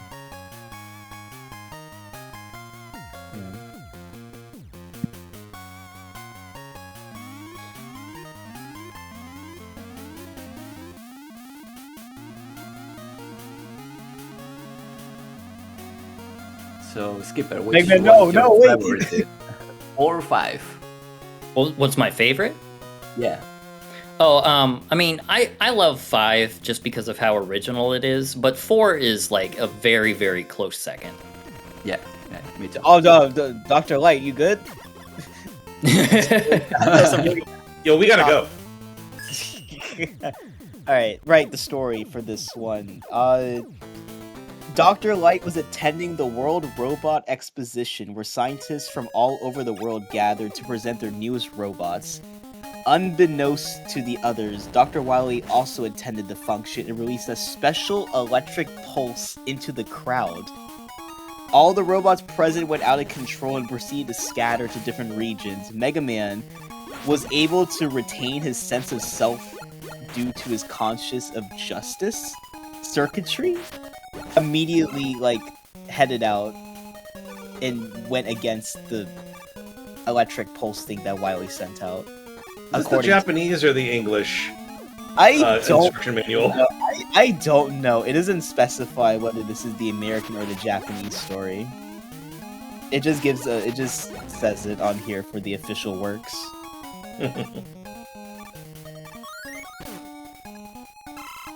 Yeah.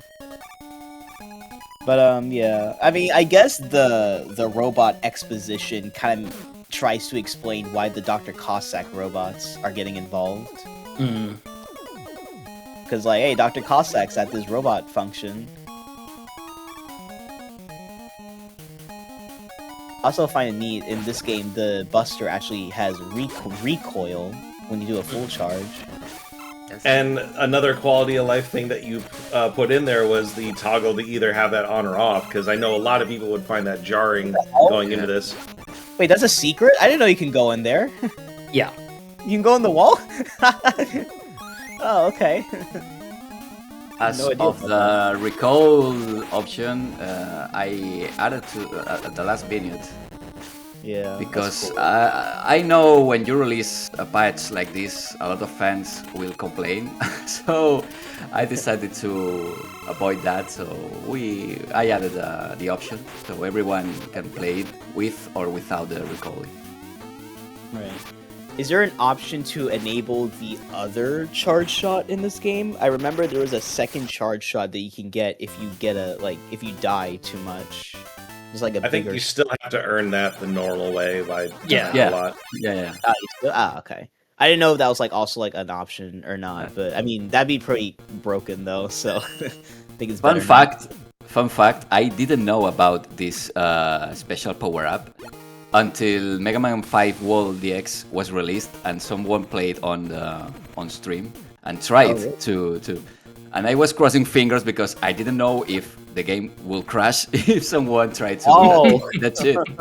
So I didn't know that was possible, so I learned about that special power-up when Mega Man 5 World DX was released.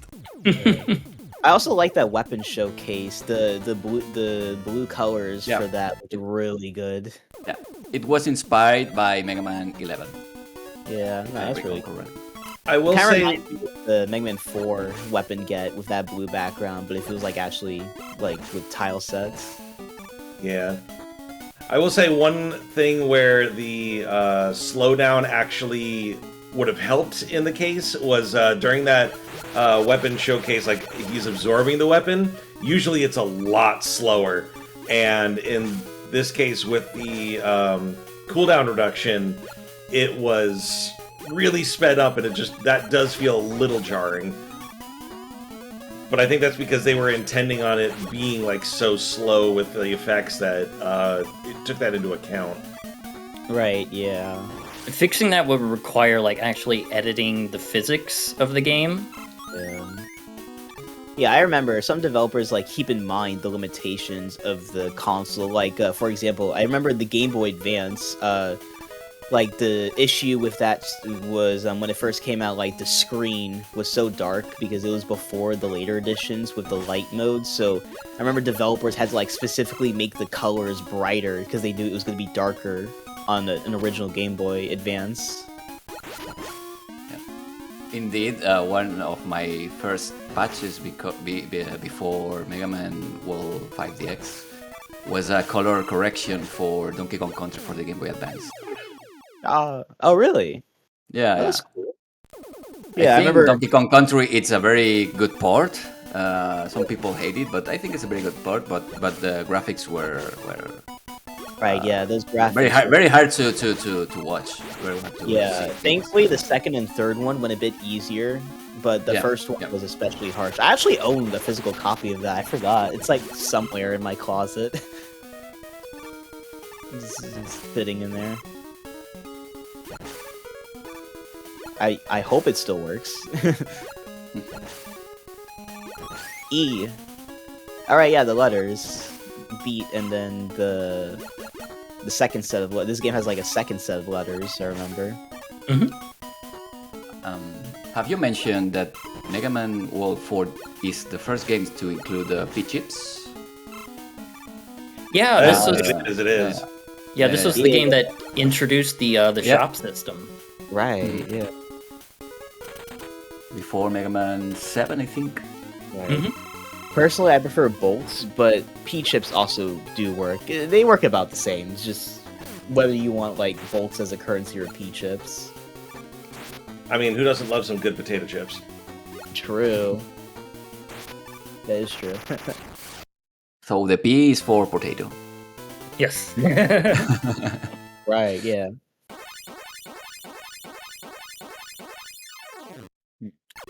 Oh, wait, someone mentioned something interesting in the chat. Funny interaction with the Buster's recoil. If you shoot a full charge shot as you enter the boss door, it will clip you out of the wall, and you die. Whoa. No, really? Yeah, it will clip you. It will clip you to the wall, and you die. Weird. Okay. That's an oversight. Let's see if that happens. For science. Yeah, for science, yeah. Alright, Pharaoh Man. There's actually a secret that I didn't know about for a long time here. If you sink down into the sand and walk to the left over here, there's an E-tank. Oh. And today I learned. Ah. And if you use the rain, it stops the quicksand. Alright, this one I remember. Yeah. Yeah. I don't remember. Game Boy. Sorry. Yeah.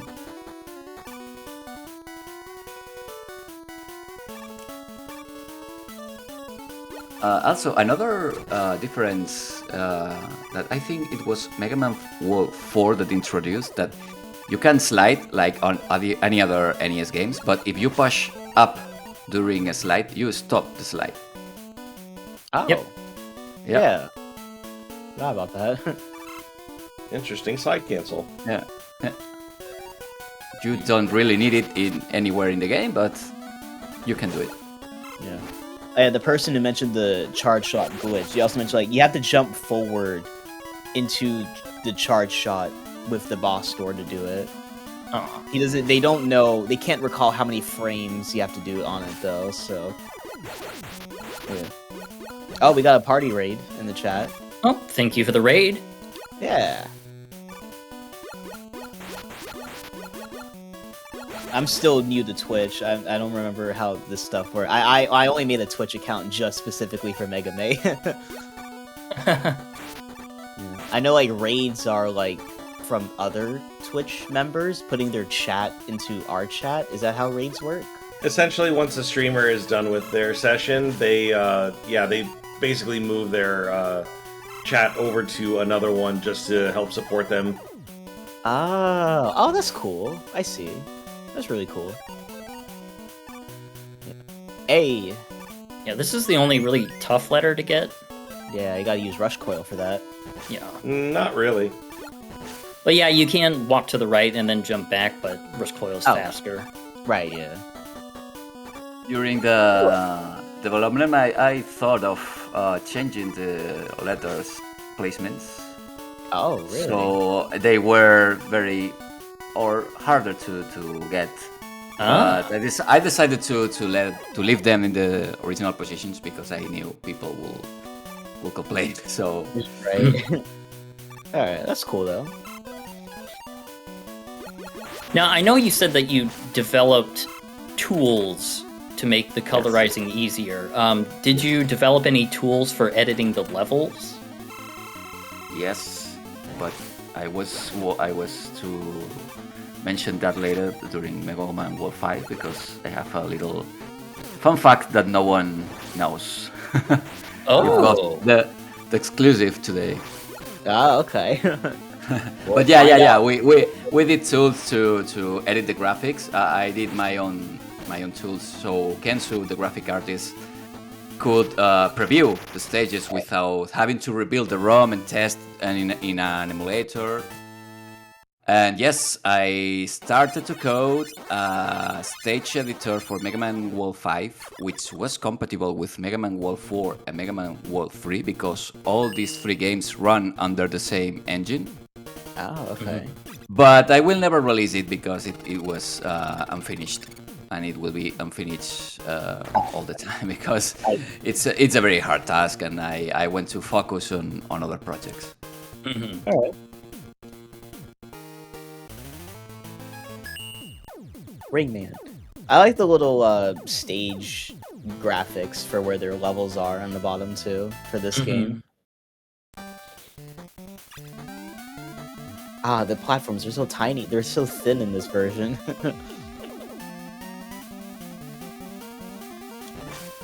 Everything is tinier in this version. Yeah. Right. The screen size is a very limitation for a Mega Man style game. Right, yeah. But I think they did a good job with 3, 4, and 5. Yeah, they did. Trying to deal with the screen size, so they are very good games. Right.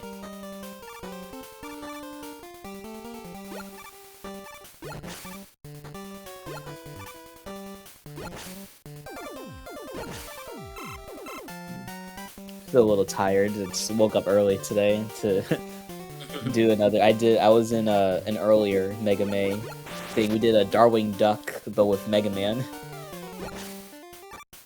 Wasn't Darkwing Duck built on like the Mega Man 5 engine or something? Yes, and that's why that ROM hack was made, just to Okay. replace Darkwing Duck with Mega Man. It was a bit rough, but the game looks fine.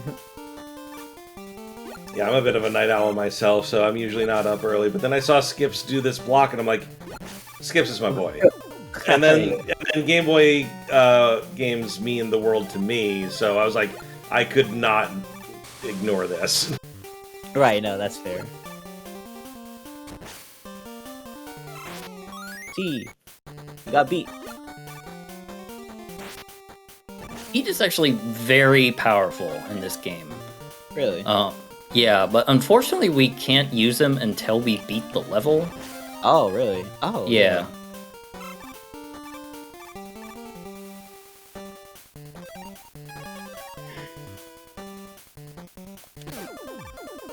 Once again, Pharaoh Shot proving to be absolutely invaluable. Mm-hmm.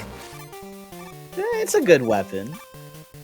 It makes for a great umbrella. Yeah. Yeah.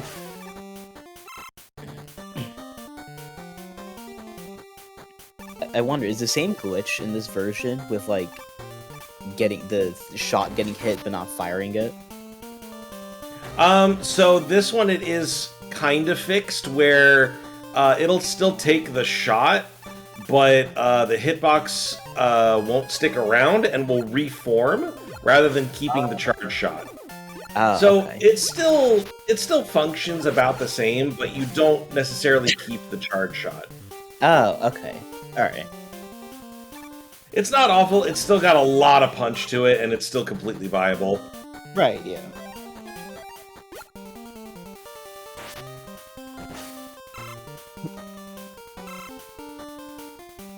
I am still very weirded out by this version of Rain Flush. Yeah, because it does the multi-hit. But it also, like, lingers, and it's so weird it only takes up 1 pip for a screen clear? Mm-hmm. But it's definitely depowered, so...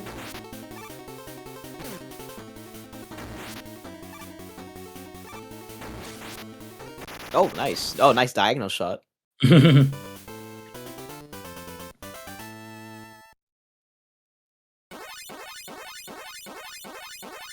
So Rayman is very easy in this game. if I may ask, Mark, so are you a programmer by your job, or this is just something that you had a passion project to just bring around? Both. I started coding very young. I did some little games with I don't know if it was released in United States, but there is a tool called Click and Play, which I think is a French tool that allowed me to make my own games. And I was like 10 years old, and Oh, wow. I always was. I like coding, and yes, after my degrees, final project was a Game Boy game made entirely in assembly. Oh. And afterwards, I decided to use my knowledge to colorize games because I saw there was a hack for Super Mario Land 2 DX. So one of the very first DX versions was Super Mario Land 2. I remember seeing that DX project, yeah. And I use it as an inspiration to make Mega Man World 5 DX. So That's yes, cool. it is both. I like coding, I like Mega Man. So it was both. Oh, this cutscene. We have to do some sacrifices here. You can see Yeah. the Wily's fortress has only 3 or 4 colors. Yeah, usually it's a little bit more detailed, but I could understand, yeah. Yeah. How's he able to damage that? That's like an entire castle. I don't know. Is this Buster just really strong now in this specific cutscene? I love this boss theme. Oh yeah, this boss theme is so Yeah. good. Yeah. Yeah, although I mainly remember it for Mega Man 8-bit Deathmatch for that chapter boss, which we'll be seeing later. Yeah, it's a really good music track though. Alright, satellite down. Dr. Wily can no longer watch TV. Yeah.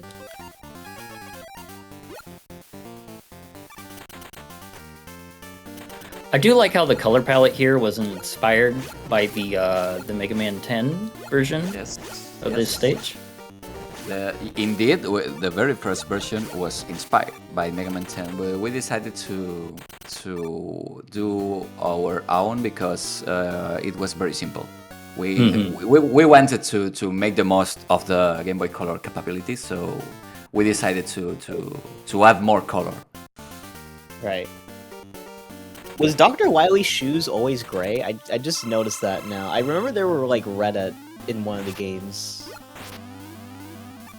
In our Kensu and I's canon, they are gray. Ah. We decided, for some reason, we decided they will be gray. Sorry, so Yeah, that's fair. Oh wow, that was a really quick Blade fight. Oh, huh. Ballet throwing his Skittles at us. Come on, Blade. You're better than this. Alright, time for the Mega Man 5, guys.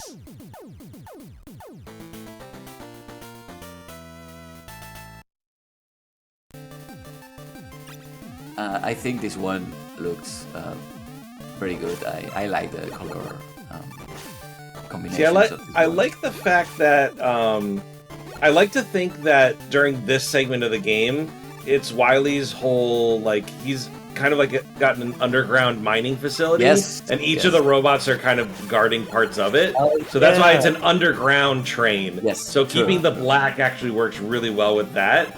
Yeah, no, Yeah. that works really well. Yeah, I like that. Yeah. We are supposed to be in Wily's fortress, so yeah, it is underground. So. It's a really big fortress.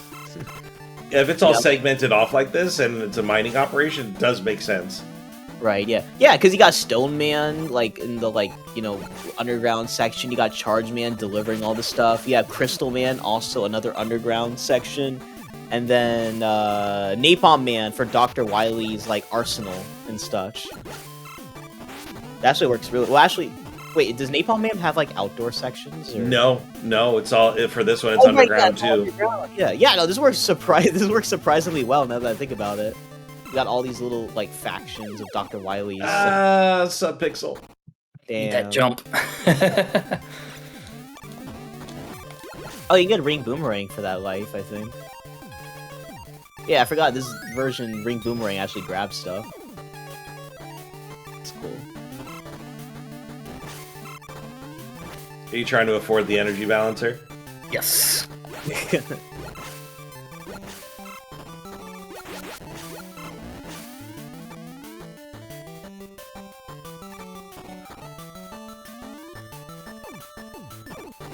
Okay, let's love inch to the edge.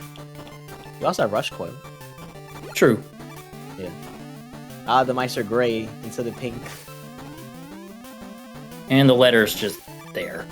Yep, edge. I mean, Hardest to be, one. yeah, to be fair though, unlike Beat, the Wily letters are required, so I guess that was a way of showing like, hey, please get these. You're gonna need them. Essentially, yeah. Yeah. Like if I was a little kid playing this and then suddenly I can't get to the last part of it because of that, I'd be so mad. Yeah. Is there a reason why the mice are gray in this version?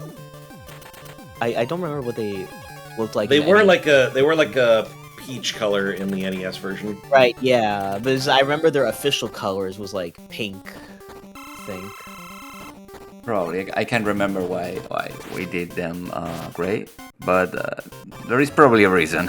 Probably we had no palette for all the enemies, so we chose just the gray one. I don't remember. Sorry. Yeah, that's alright. Oh, E-Tank. I never knew that Toad was a secondary weakness for him. Neither did I. Oh, now that I see that the projectiles for Chargeman have a palette that very different to the NES games because, as I said before, NES had 4 palettes for sprites and Game Boy Color had 8, so we decided to add more color to the projectiles. Those rocks in fire that fall from the ceiling. Right. Cool. Someone said Dr. Wily's Subway.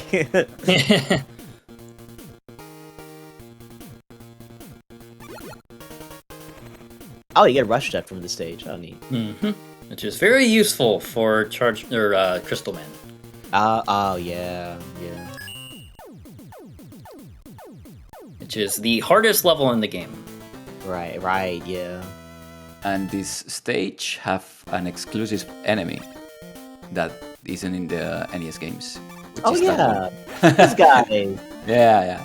Yeah. Yeah, hold on, what were their names again? Let me get the book out again. What were their names? Artistically, this stage is very different to the others. We decided to apply a lot of color to the background, sacrificing to the solids, to the platforms.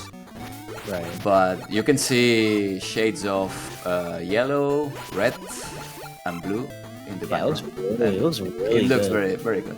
We wanted Yeah. to make it very different to the NES, and as you said before, this is the Wily's Fortress, so we try to make it look like a machine or industry, something like that.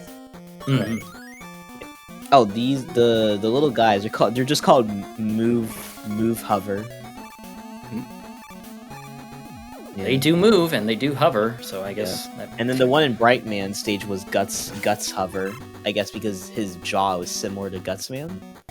Because Wily just loves Gutsman that much. Yeah, he just loves him so much. He needs more Gutsman. Dun-dun. Honestly, I'm surprised Gutsman wasn't in the first Game Boy game. They just didn't do Gutsman or Bomb Man because of like the uneven amount of Robot Masters. Yeah, I feel like the Gutsman platforms would not have worked very well with a Game Boy screen, so I understand. Yeah. Maybe if So it was that's- like just on, maybe it was just on one screen, but yeah, they probably wouldn't work that well. Mhm. Also, Gutsman is a very big sprite, and that will reduce the available sprites on screen. True. Right, it's true.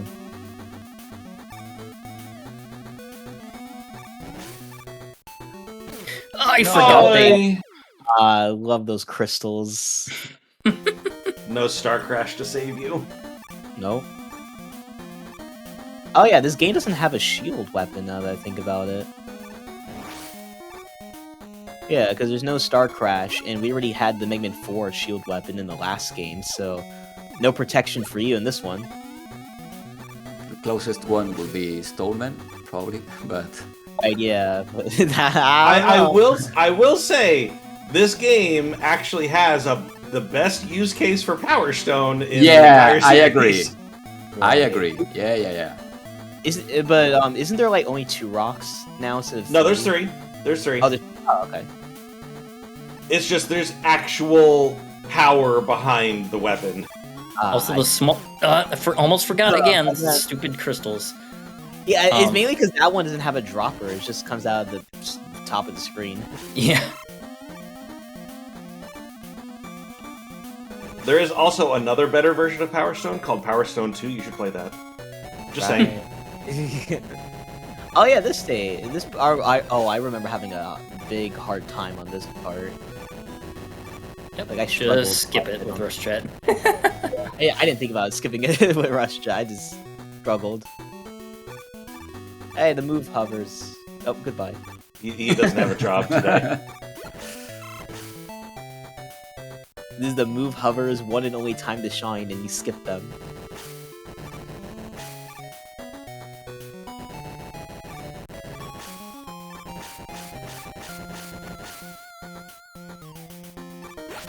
You can't change Rush Jet's altitude, right? Like, once you spawn it, that's like the horizontal that it just sticks to. Yeah, you can't change the vertical up. Yeah, you can go up or down, yeah. Yeah. It's weird. They just realized that NES 3 was just so broken that they couldn't replicate that ever again. Yeah, right. Alright, Crystal Man.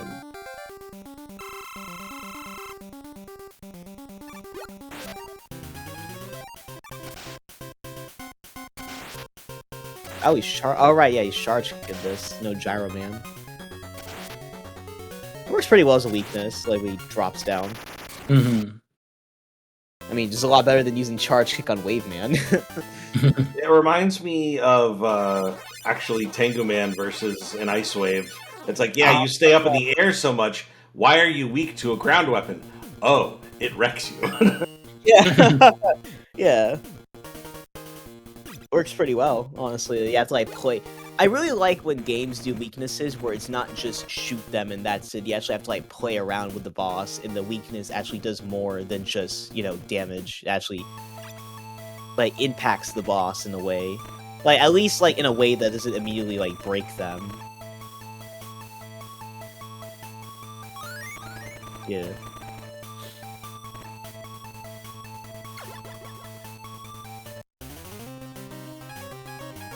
And this is my favorite level in the game, Napalm Man. Yeah. I remember there was like a video about it talking about like this version and the NES version. They're like they really love this version.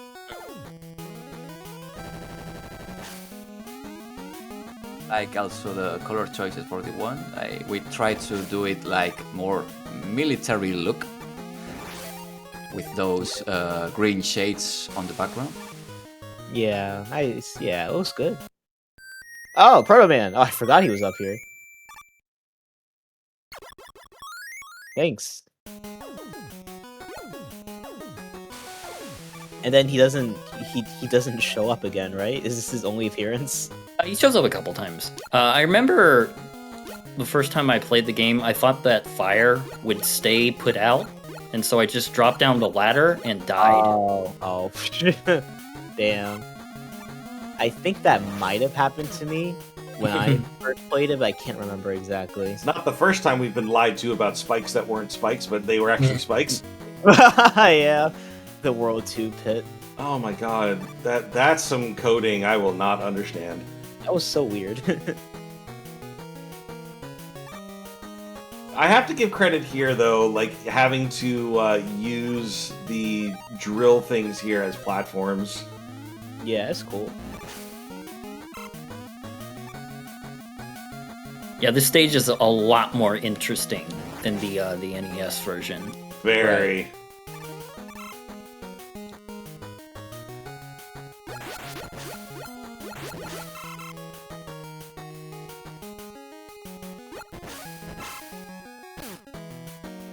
Rude.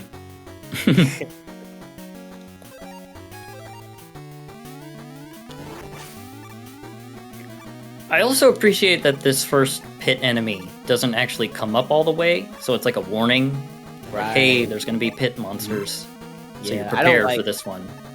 I personally don't like pit hoppers. It's kind of like the same for me with like Yoku blocks, but if they have to have them, at least use them well, and that used it well. It was nice. Mhm. Warning, trust issues. Yeah. Oh, goodbye, Rush. I always thought this was funny. You fall and you Oh. think you're dead, but you get saved by the Yeah. drill. Yeah. Oh wait, there's a one-up down there. Yep. Oh, that's how you. Oh, I feel silly now. I remember when I was first playing this game, I thought like you had to somehow destroy like the drill thing to get down there and get the one-up, but the problem was the fire. So like, I remember spending a long time trying to get it. I did not think of using Ring Boomerang for some reason. Yeah, same. I just thought it was impossible to get, so...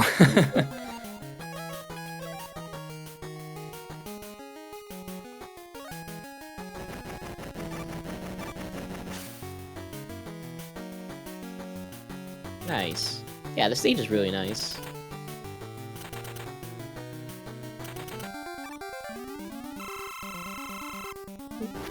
Why Napalm Man is weak to crystals? I have no idea. Oh, Yeah, there's but- actually is an interesting reason for that. Hold on, I gotta pull this up. A while ago, I remember working with someone, like a couple people, trying to like figure out how to explain these boss weaknesses. I remember a very interesting explanation for why Crystal Eye works on this. Let me see if I can try to find it. They plug up as cannons. Yeah, that's my best guess. That's actually, yeah.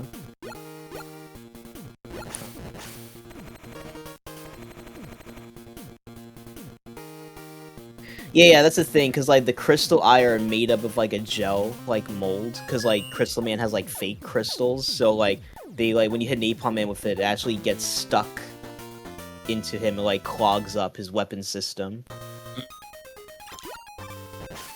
Yeah.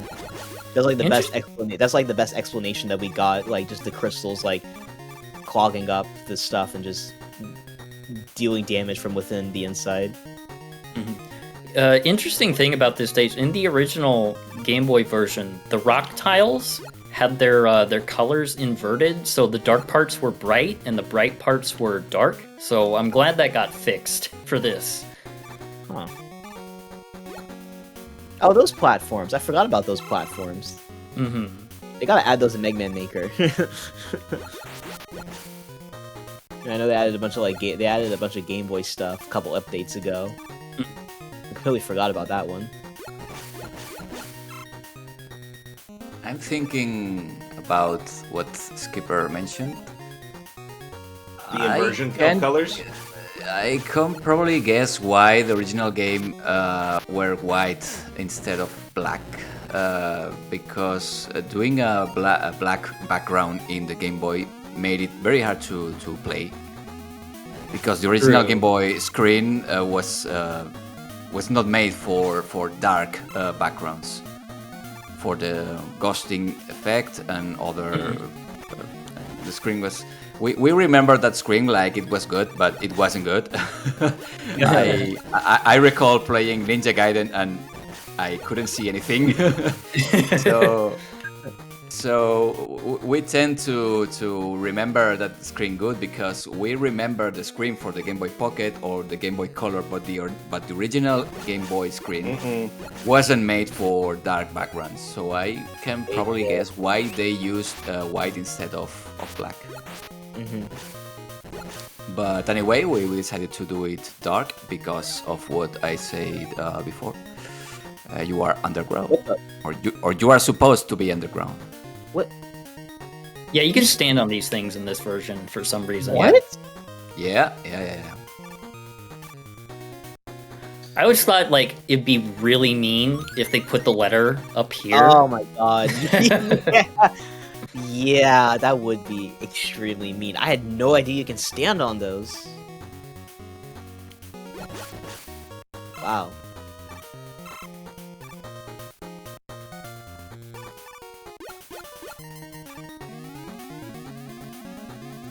Nobler says this part is slightly different in the X.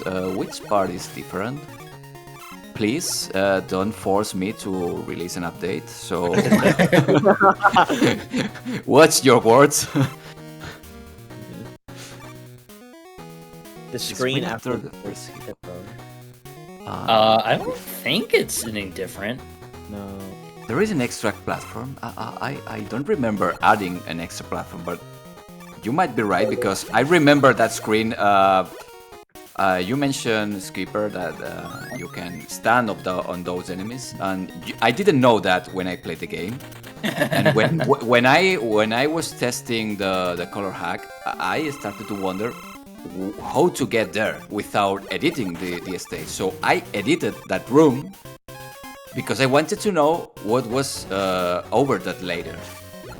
But then I learned that you could stand there, so I probably messed up and left over of a platform that shouldn't be there. Oh. But I don't know if I want to release an update for that. I'm sure it's fine.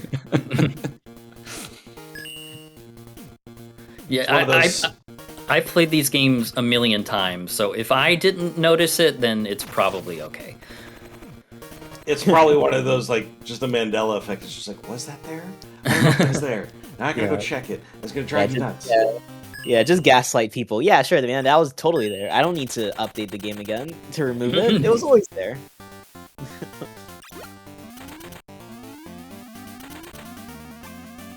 Alright, Blade.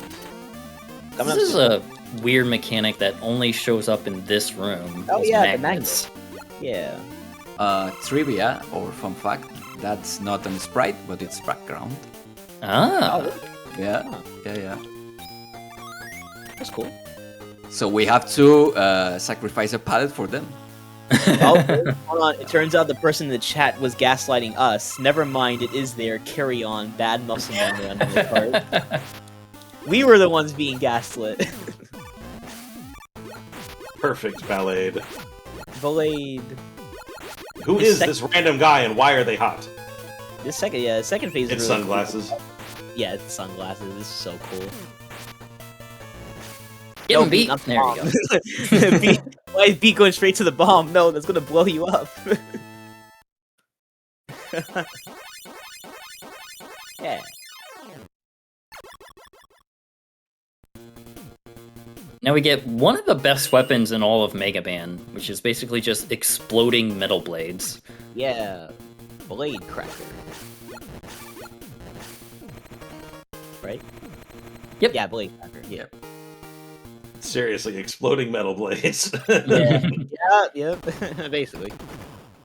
Oh no, the fortress. Actually, kind of hard. Right. Yeah, I remember this part being kind of tough because you have to like alternate with like different weapons to blow them up too. I think.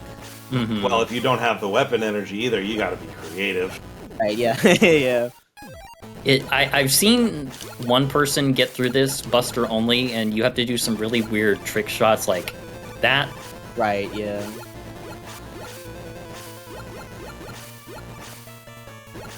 I don't know. Yeah, I don't know. This should be fine. There we go. Take a little bit of damage, but All we're right. okay. All right, don't fall. Whatever you do, do not use Power Stone in this area. Wait, does it like multi-hit the bomb? Like, does it hit multiple bombs or is it just one?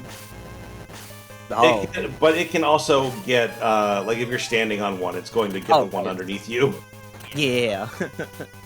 So you made yes, but don't, unless you know what you're doing. right. And there it goes. The stars are also shaking. Damn. That's one intense explosion. Oh, there it goes. Oh wait, this is not... this is my favorite of the Wily spaceship designs. I like this Yeah. one. The Oh, battleship. That's really cool. I had forgotten this animation. It was very hard to do this with color. Mhm. Yeah, because of the stars. Right. Do they not I- show the castle exploding properly? No, it just explodes a couple times and then he leaves. Ah. I guess I'll. Do I have an eat? Do I have full eatings? Yeah, I can't carry Oh, anymore. you do. You have a W tank?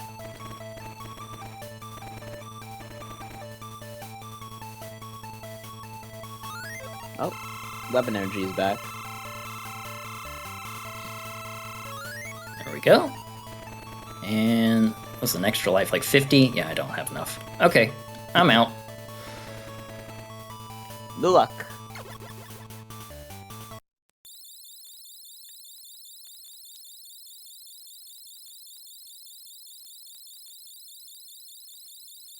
Here we go.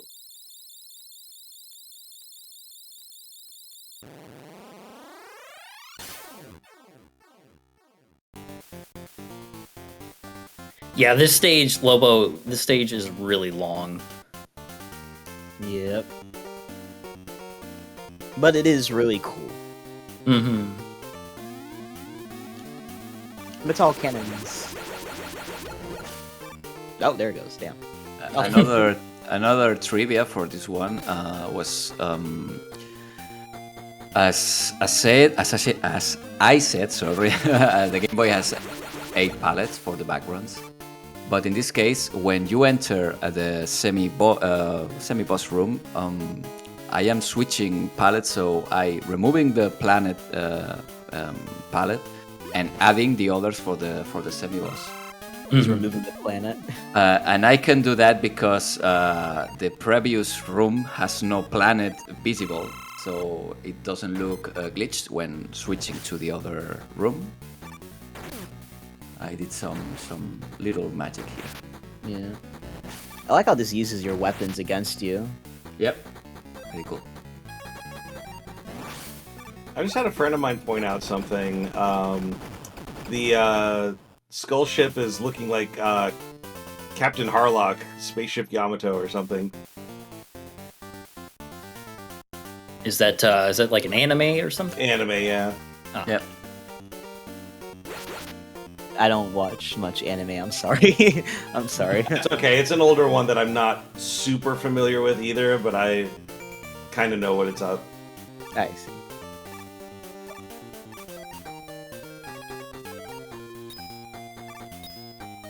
You're actually full on e-tanks. just for good measure. Just for good measure. Yeah, these guys are so small in this version. Oh, rude. Damn. I'll throw some crackers at you. There we go. I really like this animation in the wall. It's very cool. Yeah, Yes. looks nice.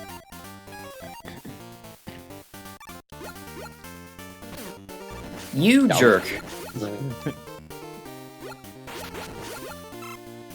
He's just doing his job, to be fair. Indeed, this background animation gave me head edges, because other stages have animations, but this one is very fast, which means every frame, every game loop frame, the game has to update the animation. That doesn't happen in other stages because animations are slower. I see. That means that when you are charging Mega Buster, you are also rotating pallets per frame. So I had to recode the original game's animation code so it was more optimized. Oh, So really? it could, so it could animate the background and at the same time have enough time to make the Mega Buster animation without any slowdown. Oh, wow. Just for this stage. Yeah. But it looks awesome though. Paid off really well. One thing I like about this game is that the final boss from World 3 was just literally turned into a normal enemy. Like, I don't know if you noticed, like, those green guys from earlier. It's just the final boss from World 3 just turned into a normal enemy.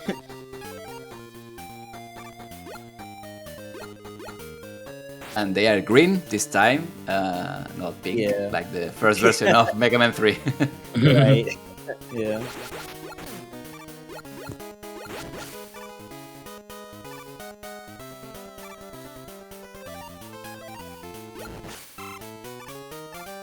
No pits? Okay. Yeah. The final boss got demoted, just like the Castlevania bat. Weirdly enough, the mummy enemies die to Pharaoh Shot. Oh.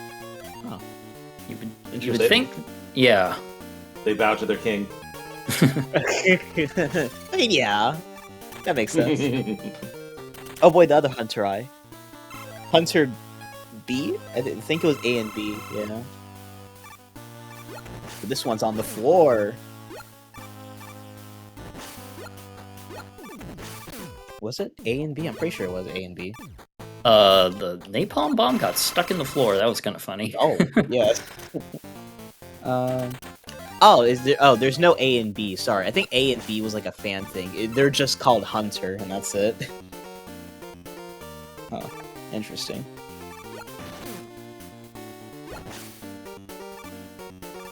The one time you aimed down hoping to get it angled, because that's in that's in 10, where you can't do it in 8 directions. Oh, hi, Proto Man. Yeah, here he is. He's back. Oh, And he gives a that. Yashichi. You see, Yep. nice. That was a nice little thing, because I know usually it's a just like an S or something, but they switch it up for the Yashichi, so that was a nice touch. well, cool. the original Game Boy game has no Yashichi. It's just it is just an S item. But it does the same thing, just refills all your weapons. So we decided to change the sprite, just because it looks better, and I think it was a little touch.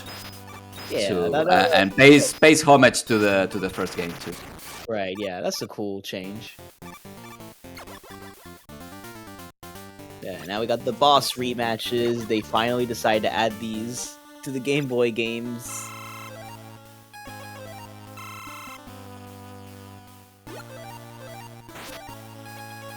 And Oh, wait, Brightman there's is actually different than his NES version. When he does the flash stopper is not determined by his health. Oh. It's just random. Oh, okay, I was gonna ask about that because I saw you were gonna buster him first. So if you want to do a no damage fight with Brightman, it's up to luck. Yeah.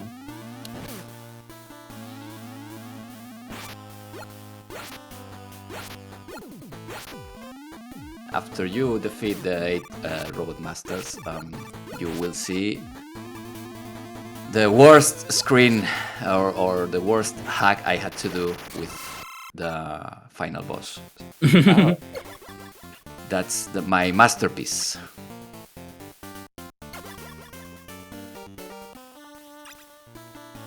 Oh, well, the music sounded off for a moment. I think it was just the transition messing it up. Oh, I know what masterpiece you're talking about.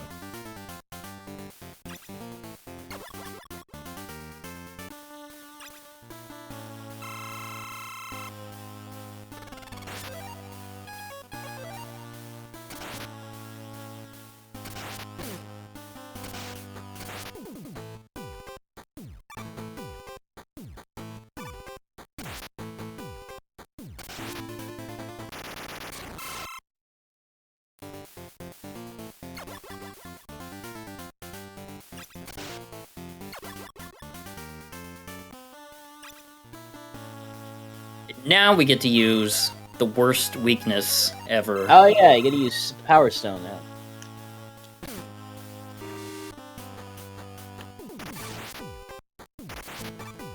Well, it seems to be working a lot better than the original. Oh well, Provided he's Well, I mean, not frames.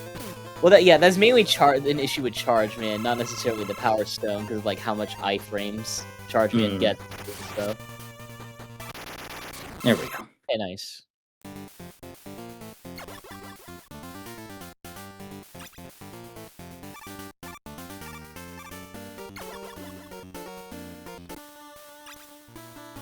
All right, Napalm Man.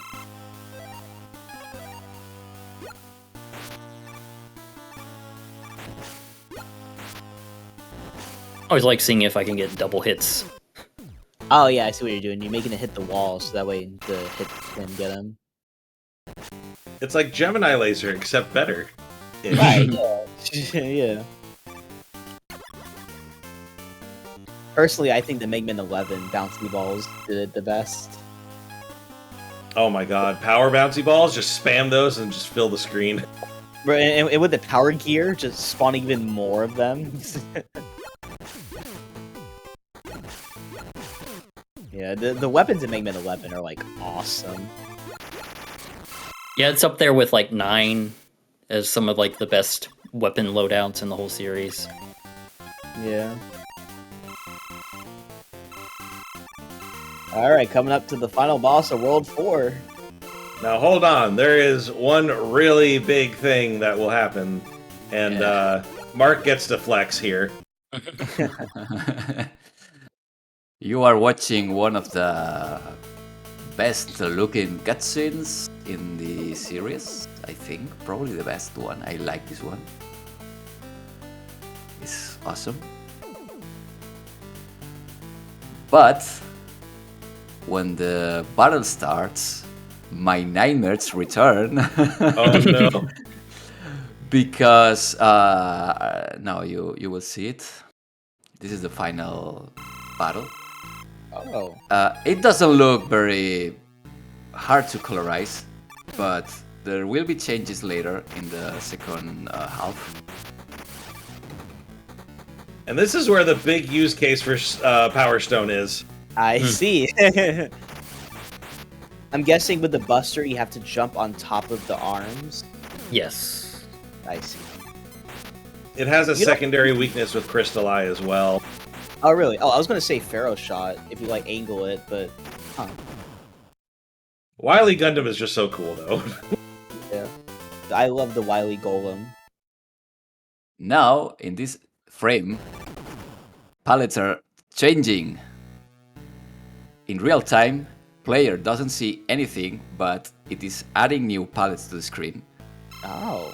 And what are you seeing here is a mix of sprites and background. The original game, it is just background, but in order to do this, we had to add additional sprites, overlay sprites. You might notice that during the battle there are some flickering that doesn't happen on the original game. That's because the game has the Game Boy has no memory for all the sprites on screen. But that was the only way to do this possible. You can see the Wily logo on his head is a sprite. Yeah. Oh, It is I very guess. it is very noticeable in some emulators. In real hardware, it is not that noticeable, but yeah. Okay. But I think it was a sacrifice to be made. I don't know. Yeah, And, it's awesome. And when the machine is collapsing, it is also removing sprites in real time. It is my nightmare, but I am very very proud of how it came out. And It is the probably capsule. my masterpiece until the Donkey Kong DX hack is released, but that's another Oh. story. I always forget about this final phase with the capsule. Because I'm always like thinking about like the golem part. Gotta make sure you don't fall into that pit. Yeah.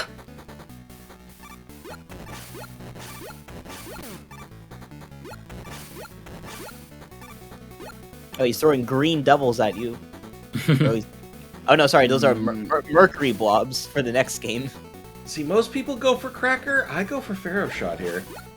I am fearing that Yay. those sprites GG. weren't being loaded correctly, but GG. Nice. Got one more for good measure.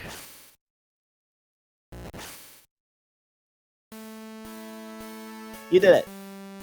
Yay! It looks suspicious. Oh, that's a weird backpack he has. I sure hope he doesn't use that backpack for anything. What? Oh, there he goes. Why doesn't he use that backpack again? This is like the only time it's ever shown up. This is a very memorable moment, I think, in the series. Right, yeah.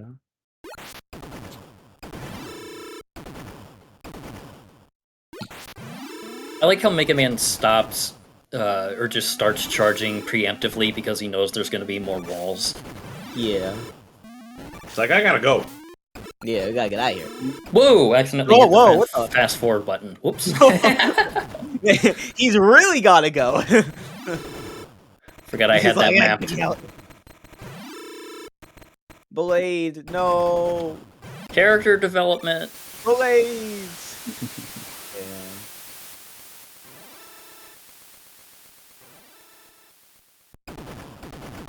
Damn. Well, at least we get to see this explode.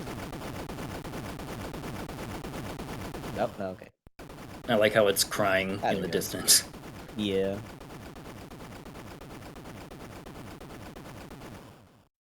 And there it goes.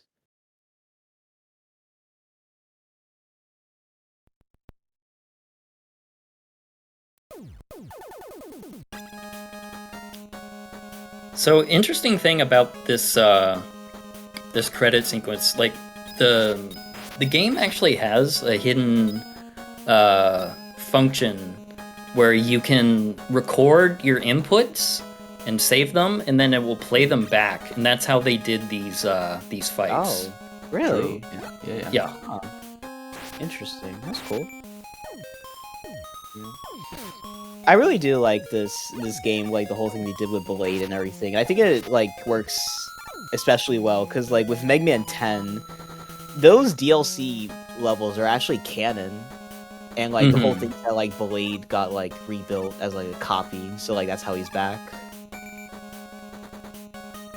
Because like in Mega Man 10, the castle doesn't explode because the DLC levels are Mega Man getting out of the castle. Like you start off in space like an anchor stage, then you get to Punk stage in the middle, and the final level is like the whole place exploding because all the bombs from Blade stage.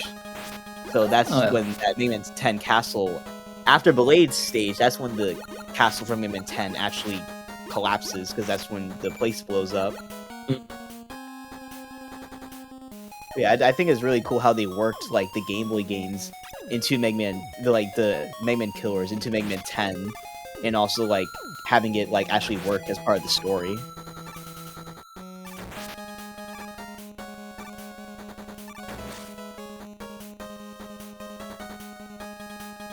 Yep, you got Megman. You got a black box in that Pharaoh shot.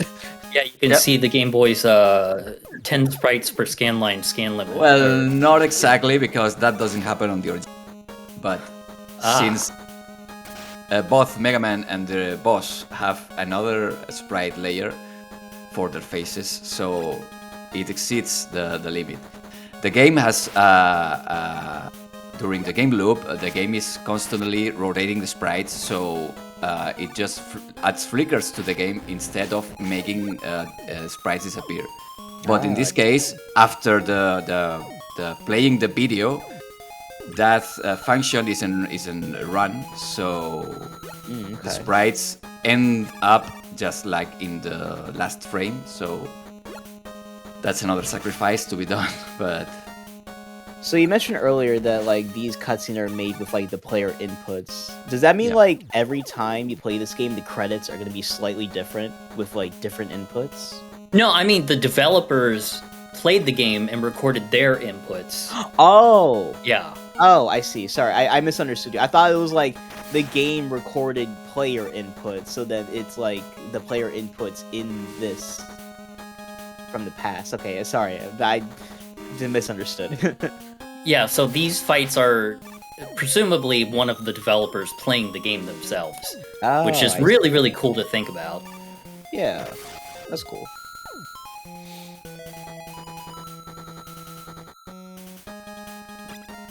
Yeah, we don't get credits with the enemies anymore, but hey, we got cool recording for the bosses, so that's fine. and Ballet with his glasses, Yeah, which cool is sunglasses. nice every time.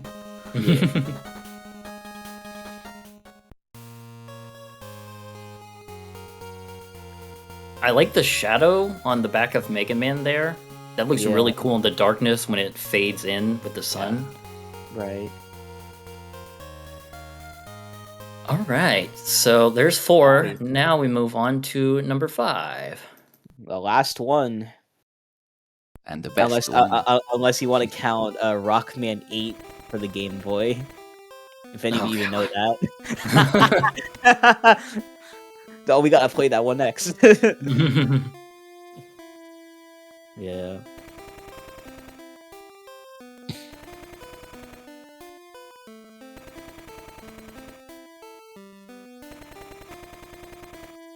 How long was Wily gone for? Because they If- say like that they just completely forgot about him somehow. If Mega Man 7 is to be Oh, months. Oh, okay. any indication, then probably 6 months. Yeah. It is okay. It says a few months later, so yeah. Now, A as I few understand it, months later. this scene was Hey. very hard to colorize, right? Yeah. This one was Yeah. almost Rose isn't- impossible to colorize. We have to shift the mountains on the background. I think it was 1 or 2 pixels to the top, to up. Sorry. So Roll doesn't need an overlay face because Yes. we made her face transparent, so the white of her eyes is the white of the mountains. Ah, Yeah, because I see. if we added another overlay sprite, we will be surpassing the 10 sprites per limit, per scanline limit. Sorry. Oh, I see. Yeah, I noticed Roll looked a little bit different. I was like trying to figure like, hey, what's different about this? Her dress And is a bit different, but also the eye, yeah. And that's why we made the mountains white, because some people some people complained it. Sorry, when we released the game, because they started to wonder why the mountains were white. They should be green. For why not? Why they cannot be white? Oh, I see. Hello, Mega Man.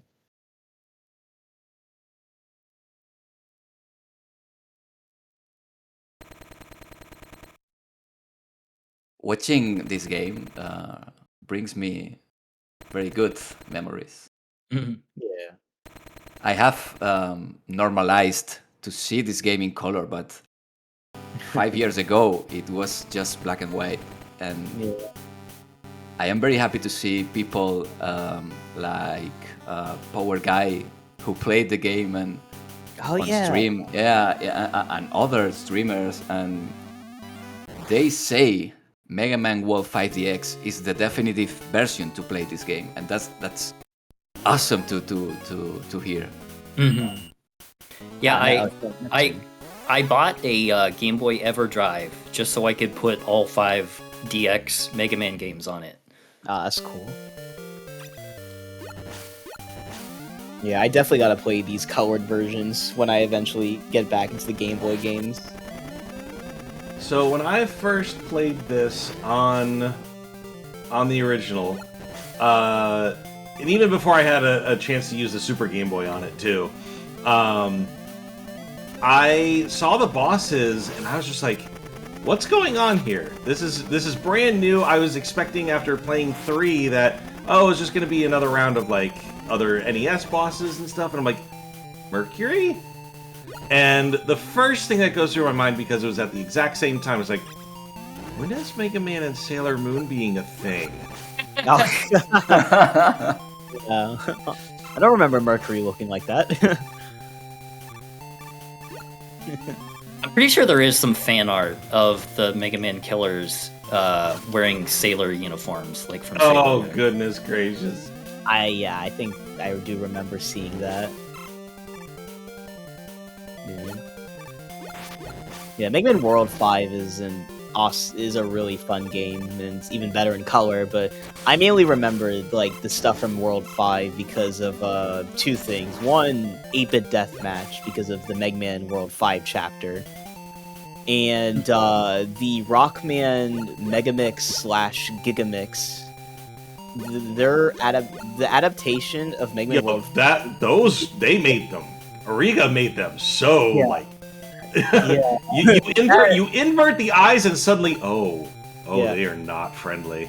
Yeah, that manga, the Megamix / Gigamix manga, is some of the best video game adaptation I've ever seen. In the Mega Man World 5, like the whole World 5 storyline is some of the best writing ever. It is awesome. You really need to read it to understand. It's just the way they adapt the story into that world is just incredible. And it just made me appreciate it even more. In the chat, Mr. Cab, he is a pretty notable runner in the Game Boy Mega Man speedrunning community. Welcome to the stream. Welcome. I believe he's ran this game a couple times at GDQ. Nice. I know I did this for MagFest just this past January. I'm happy to keep it at under an hour, but I don't know what the current world record is. Yeah. I think it's like Wait. 50-something minutes. Were those numbers always there? I never noticed those numbers on the boxes. Those numbers were always there. It's just the color definitely brings it out. Oh, a right, little yeah. more. I guess it's just more prominent because of color. Yeah. Oh, 42 Oh, minutes. dear God. Wow, okay. Like, 42 there's some minutes. tricks and stuff that I'm not good with, but yeah, 42 seems insane. Yeah. I mean, we still got 2 minutes to shave off to get to 40, or at least 3 to get under 40. Come on, guys. You got this. Yeah, I bet the runners. I haven't really seen too much of speedrunning, but I can imagine like the awesome stuff that they pull off in that. Mainly the speedrunning stuff I've seen is like there's like a YouTube channel called Summoning Salt who does really great like videos about like speedrunning history. So that's mainly where I've seen a lot of like speedrunning stuff.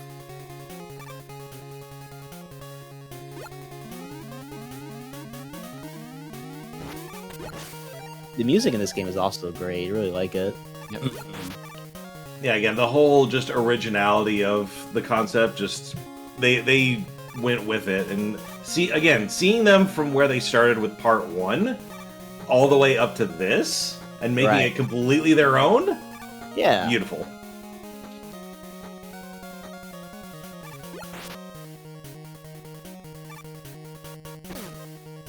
Damn it. One of the Oh. Made it. one of the thing that people complained the most was why the star droids in this version, the color version, was looked worse than their artworks. Because when they designed the Roadmasters for the NES version, they designed them with color in mind. So they choose carefully the colors, the number of colors. But when they decided to design the Star Droids, they were making the robots for a for a black and white console. So they have no limits. So, for example, Venus was yellow, had some parts of red, had some parts of white. Neptune had a lot of parts of blue, green. But in order to do that with the sprites, we had to sacrifice a lot of colors of the original artwork. Yeah, I noticed there's a lack of, like, the original Game Boy sprites had a little bit more highlights to them, because... Yes, shades, yeah. Yeah, the But shade. Here with Mercury, like, I can definitely tell that there was some lost in there, and I can understand that considering limitations. Right. You could, I think you could do them with every color, but that means you have to add some overlay sprites.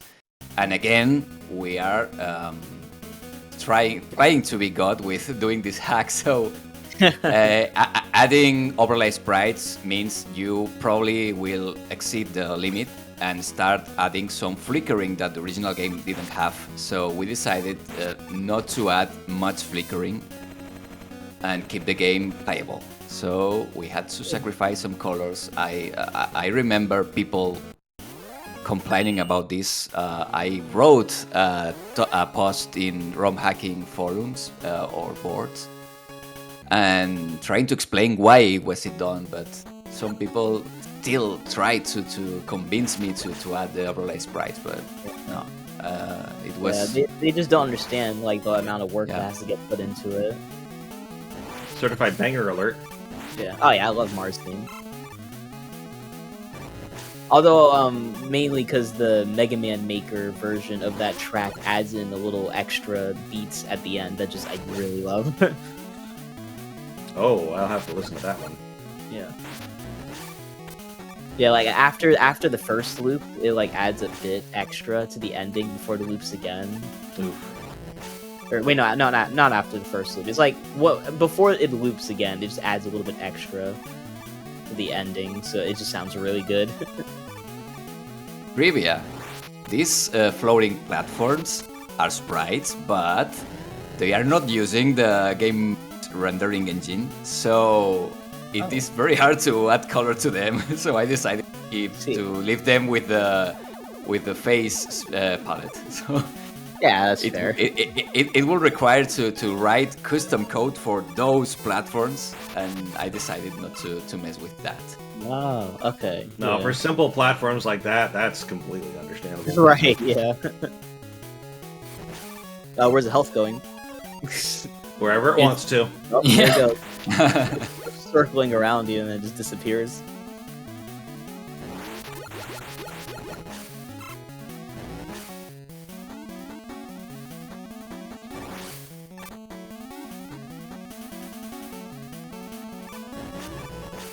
Mr. Cav, yes, we have Mark Max in here who helped dev the color version. Yep. Versions. Ah, yes, 3, 4, and 5. Well, yeah, for the... My apology.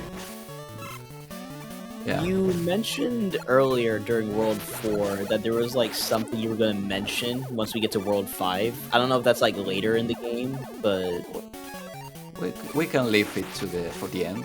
It's okay. an exclusive info that wasn't ever shown and mentioned anywhere else.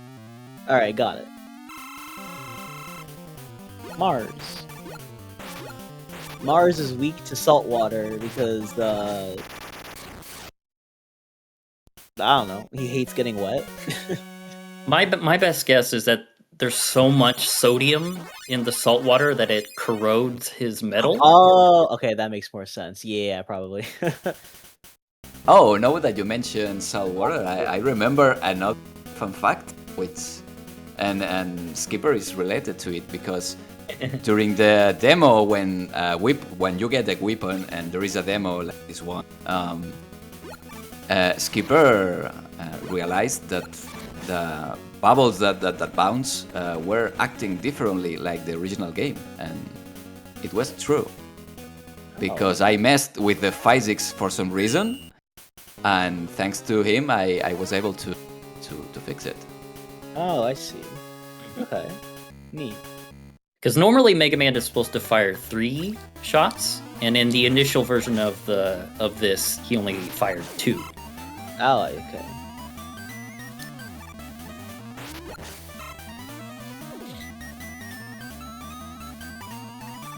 And this screen is also fun because I added a little touch. Can you go down again? Oh, for this screen? Get sting. No. Get sting by the bees. Oh, okay. Yeah, I know what you mean. It's just a little Easter egg, but He's come Mega down. Man's face. Oh no, Mega Man- he's allergic. Mega Man's face gets red. Oh, that's Yeah. cute. Usually in the vanilla version, he just got like a little bit of a darkened color palette to signify he's gotten like poisoned.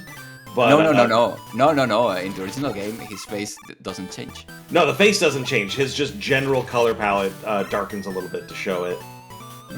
Oh, well, that's cute. That's a really cool. That's a really cute addition. And these are the famous beer waterfalls. Yeah. I like that you made them green in this version. It was an interesting choice.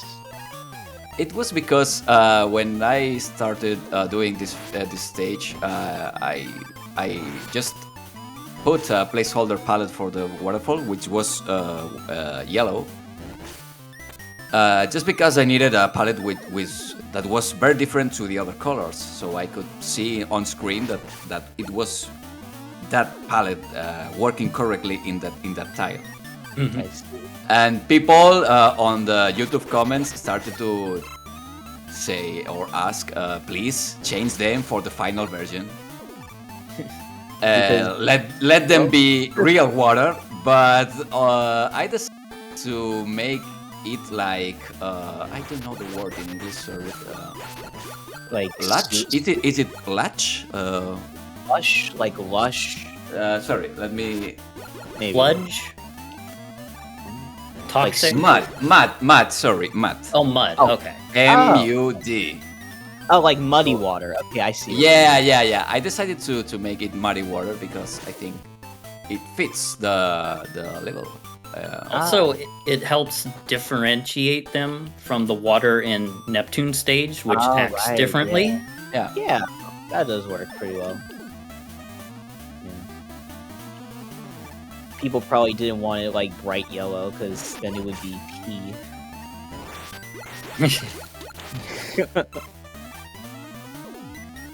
I swear I'm mature. Don't worry.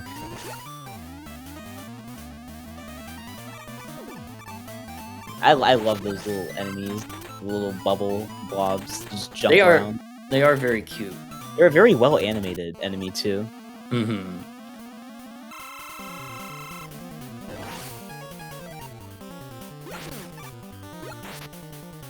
Right, Venus with the crab walk.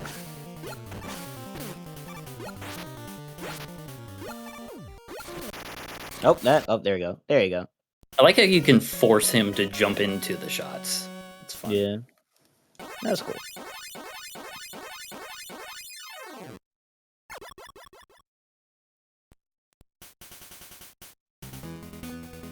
Well, Mr. Cab, we don't have to worry about it being a laggy weapon in this version. Oh yeah. No more lag.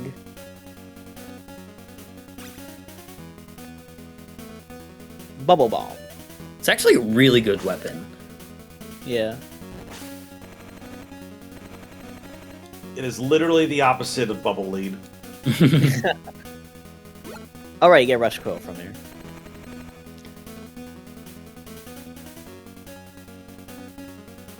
Poor Tango. Oh yeah.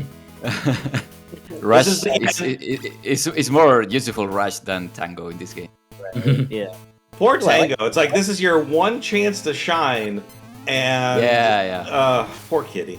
I like the sunset in the back. Yeah, I really like the palette that you guys chose for this stage.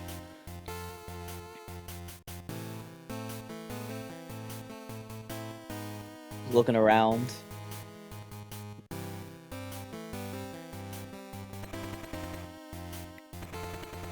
It's not often that Mega Man himself speaks. Right. True. Was this before Mega Man 7? Yeah.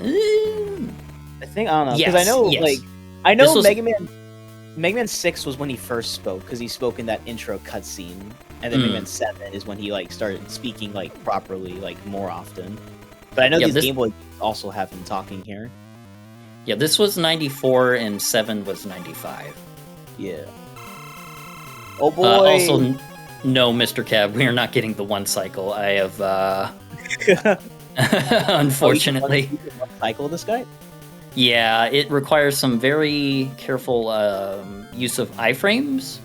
Well, let's see it. Maybe if you can. I actually haven't practiced it at all. I don't know how to do it. I see. Oh, We damn. will get a 2 cycle, though. Yeah. Yeah. The Game Boy games had no devil bosses, so this game made sure, we gotta have a double boss.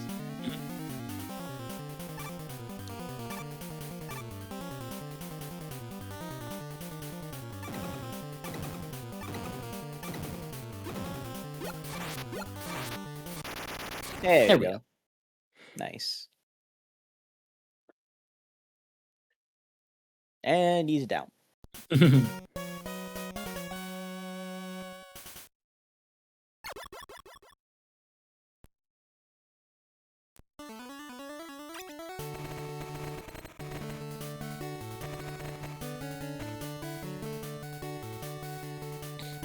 He's gotta think for a while. There you go. Mega Man, save the world, but first, buy something in my shop. Please, I need the money. Yeah. The potato chips.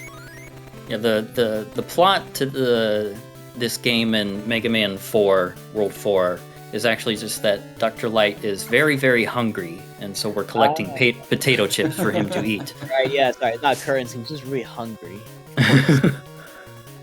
Doctor Scam.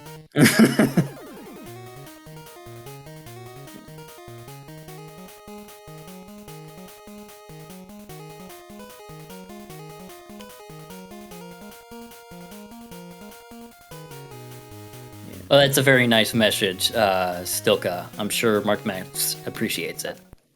I read it. Thank you.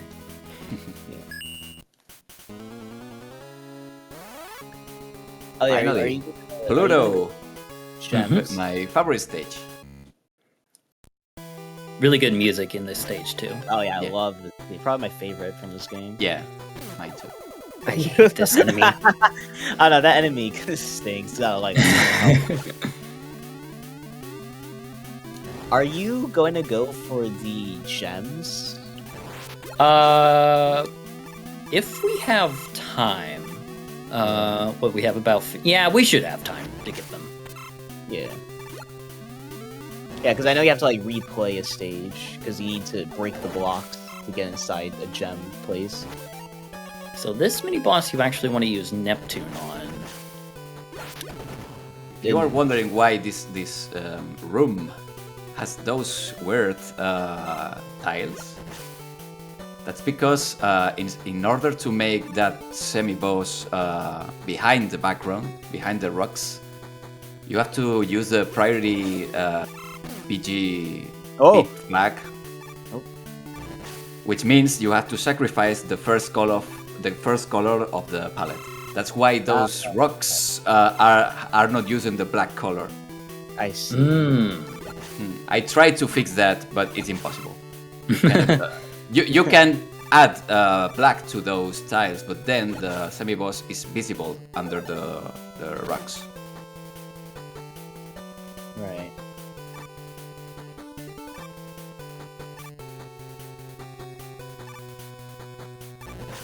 Ah, we made it to Pluto. Another certified banger. Yeah. Someone mentioned that mid boss has a tango strat to if you don't want to use the salt water. Oh, that's new to me. Yeah, the only stage where Tango got a legit speedrun strat. That's what they said. I think like you have to like put Tango on top of the mini boss, and he just completely demolishes it. I think that might be what happens. The funny thing, if you slide on the very first frame that you land on that platform, it skips over the Proto Man trigger. Oh wait, yeah, I was about to say, it's like, isn't Proto Man gonna show up soon? Is he late? Hi, Proto Man. I don't know how he got here, but sure. Yeah. Well, I mean, actually, hold on. His shield can turn into a jet board. True. And he has gone into space with that. So you know what? That's fair. That's probably how he got here then.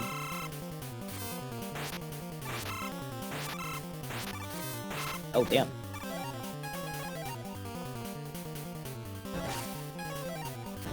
Got him? Ah, I didn't get the double hit. Ah, one. There you go. Yeah, if you place 2 Mercury shots just right, you can get him on 1 rush coil bounce and finish him off before he even falls down from the ceiling. Yeah, Grab Buster is a really good weapon. It's awesome. They like just steal health from your enemies. It also comes in handy when you don't want to use your E-tanks and just need some extra bit of health.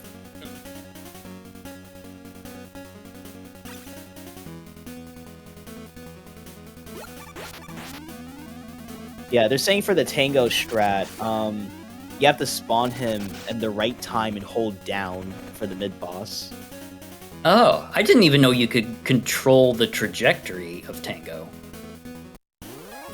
Oh, no, sorry. They said spawn him in at the right time, not holding right. My bad.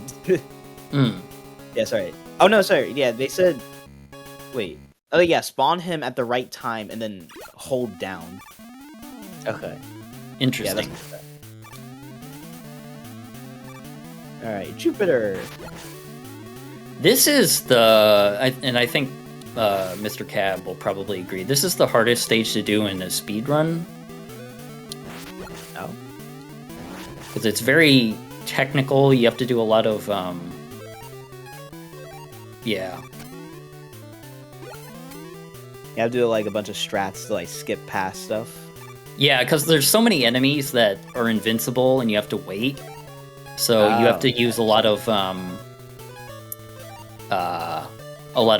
Pluto with the iframes to skip past them. Oh, I see. Yeah, a lot of break dashing.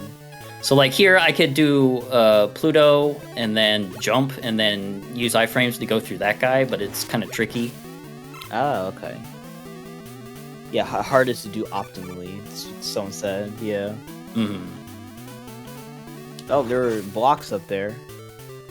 Yeah, that would have led to, I believe, just an E-tank. The letter is further in.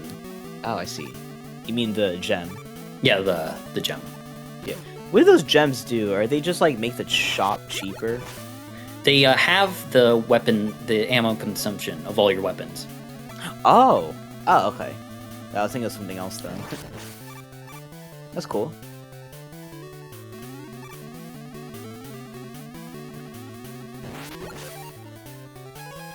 Because everybody wants more bubbles. Yes. More bubbles. Ideally, it's actually for more dashes, because learning how crazy break dash is for iframe, just absolute destruction is crazy. Right, yeah. Oh, no, yeah, definitely. Wow, yeah.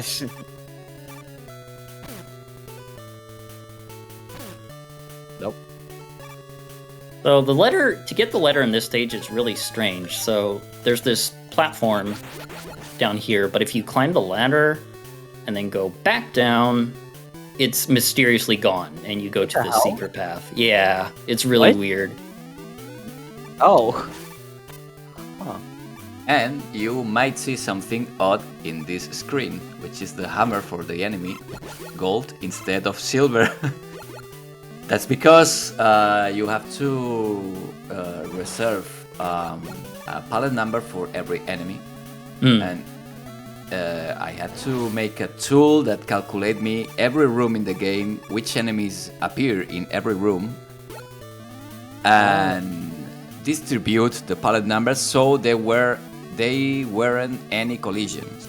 But there was a room that there was a collision in this room. It's impossible to do that enemy with another pallet, so we decided to leave it as Easter egg. It's a secret room. It's a secret room, so the enemy has a golden. Yeah, he's got a cool golden hammer. Yeah. Oh, can you not get? You're not getting the jewel? Yeah, I forgot to get the grabby hand, so I'm actually gonna have to come back later. Ah, well.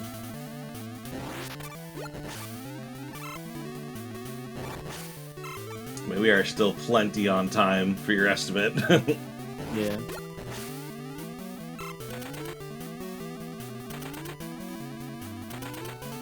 Oh, nice! We hit 50,000. Nice.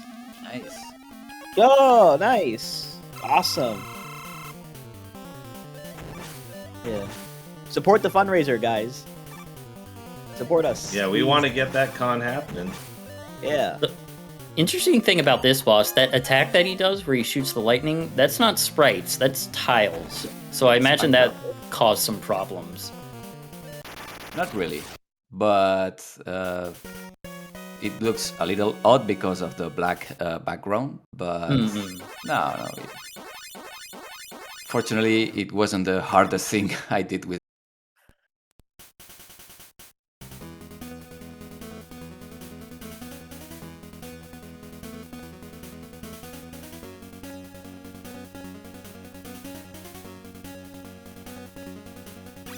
And this is one of my favorite weapons in the game. Oh, electric shock. Spaghetti. Yeah, it looks like spaghetti. Green spaghetti. Yes. The hand spaghetti. Yep. And you guys actually edited Saturn's sprite slightly, didn't Yes, yeah. Colorizations are not just choosing and putting colors on screen. You have to do edits, and in this case, the Saturn face was edited too because it didn't look well, in our opinion. So We needed the chin. Just Yeah. that's what they needed. They just needed that. Yeah, don't forget to get the hand upgrade to grab stuff. Yeah, I can't get it from here either. Wait, yeah, break Also, that. the Mercury, it is Mercury, yeah. The Mercury sprite has a mouth, which has no mouth in the original game. Oh. You need you'd have to have Uranus's weapon. Yeah. Wait, I thought break dash can break those. No, it's a different block. Yeah, it's a different block. Oh, okay, I see. Well, I guess we're revisiting the stage too.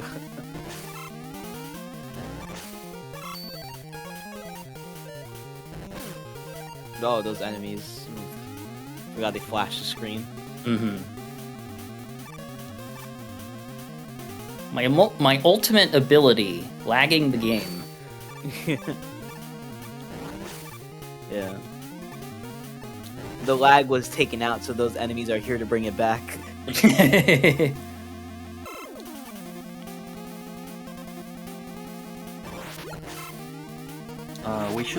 We should warn people on the chat because the boss battle in this stage can be harmful for people Yes. who suffer from seizure.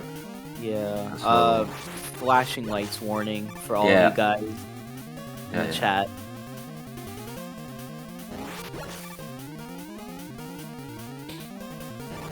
I like the colors used for the gravity switchers. Mm-hmm. Pink and purple look nice. Or well, like magenta and violet. Yeah. Also, if you look at the original game tiles, background in this stage, I think it was just 2 colors. And we added 2 another colors, additional colors to the text, so we could do those shadowing effects to the rocks, to the bricks, and make it look better. Alright, kill this guy as soon as possible. Alright, nice. Not too much flashing. Yeah. Gotta keep that in mind for the refights, too. Maybe the stream removes or skips some frames, so that's why Oh, yeah. flashing is not that intense. Right.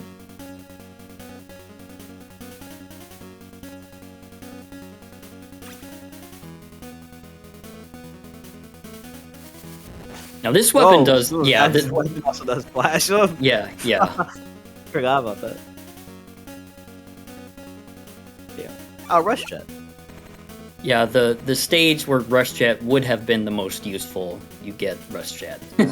Just like Dust Man. Alright, Uranus.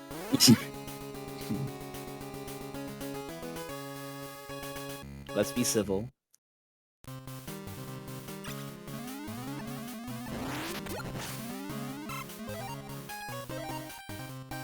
Seals are really annoying, but if you use electric, Oh, nice. it takes them out. Yeah. At the very least, this gem is behind, like, the break dash walls, I think, so you don't need to worry about not having the hand move. This boss does the same effect we mentioned, I think it was in last stage for Mega Man World 4, which is the palettes are exclusive for this boss. When you enter and leave the room, are changed in real time. So you might see some tiles that have incorrect palettes, like those bricks, which changed right now to blue. Maybe you notice it, but I didn't. it is the only way to do that semi-boss. Oh, I see. Okay. Yeah. Does Rush Jet still work the same? You can't move it up and down even in this one? Yes. Damn. What you got, Eddie? Sure.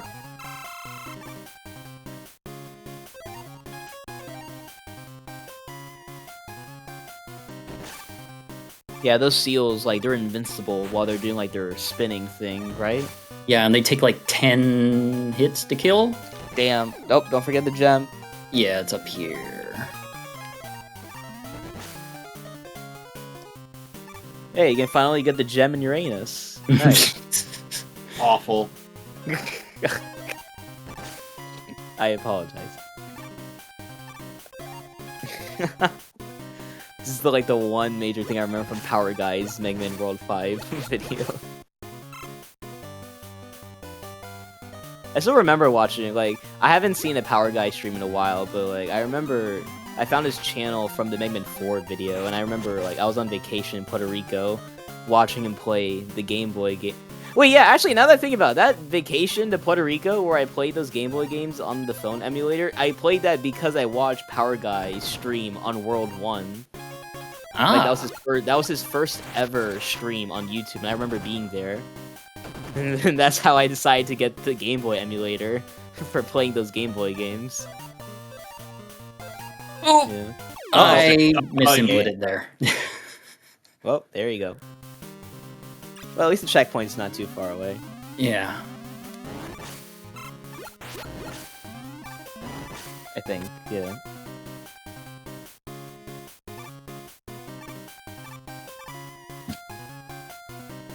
Yeah, that's not too far away.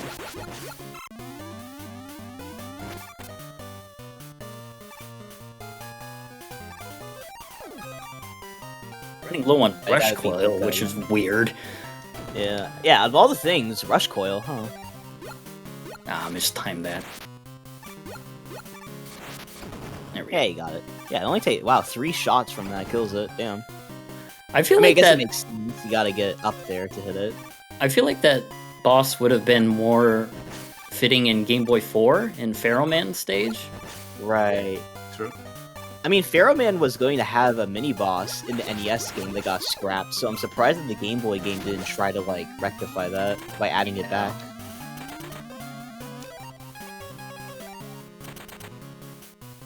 All right. So he's gonna get absolutely destroyed by Pluto. Oh no, yeah. Here we go. Damn, that was quick.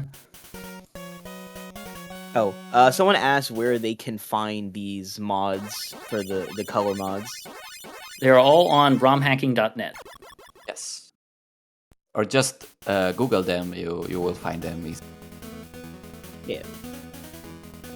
Right, I gotta remember to download that other Game Boy emulator so I can properly play this, because the one I have is like a bit different, because also does Game Boy Advance stuff, so didn't work, so I gotta make sure to remember to do that. Alright, Deep Digger. I love worse Super Arm. I want to say that myself as a ROM hacker, I cannot offer the pre-patched ROM. You need to apply the patch to a ROM. I cannot give you the ROM of the original game because of copyright issues. Yeah. So we can only offer patches. So you will need to provide a ROM. Yeah. I was so worried you're gonna get hit by that enemy again at the beginning. Yeah, don't worry guys, you can find your totally legal copy of the Mega Man World games.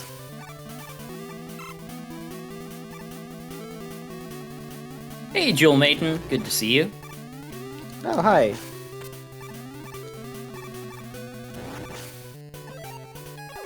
Welcome to the chat. Let's see what this, Oh, you're gonna do the tango thing. let's see. Hey, it worked! Oh, damn! Oh, I didn't know it'd be that Oh. quick. I thought Tango has a purpose. yeah. Yeah. I thought you had to do like a trick where you had to like spawn Tango on him, not just full send him. Now I guess we just die. Well, that's one way to do it. Unfortunately, Oh, unfortunately these games don't have an exit button. Oh, well, that guy does enough damage to just... Oh, there's spikes, never mind. Yeah, that guy does a lot of contact damage, damn. Yeah, 3 hits and it will kill you. Yeah. No, the gems were always part of the game. Yeah. Okay, now we go to Jupiter. Yeah. Right, yeah, we gotta get to the weird screen. You bought the power-up for the Mega Arm, right? We can use Deep Digger to get into it. Right, yeah, no, but I'm just saying, you did buy it, right? I don't think I have enough. Oh no, I have enough. I'll be able to afford it Okay. on the next trip because there's actually a couple spots in the Wily Castle where it's nice to have. Yeah, no, that's why, yeah, this is just in case.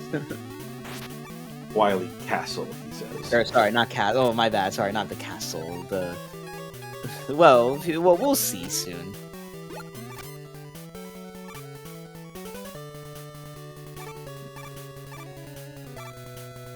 Oh, what should I call it?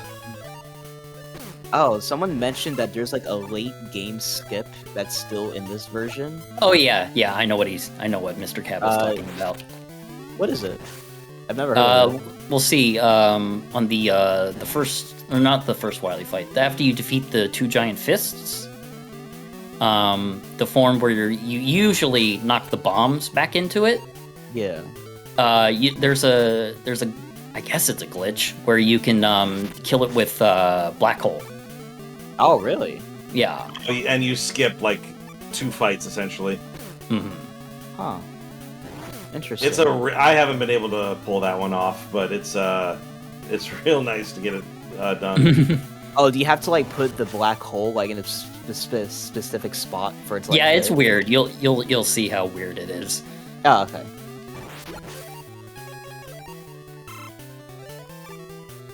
Oh. Oh no. Oh, I just came up with the name for the for the Wily. So I have a thing where I did this bit when I was when we were doing MagFest and we were showcasing indie games, and there is one coming up that Retroware is doing called The Transylvania Adventure of Simon Quest.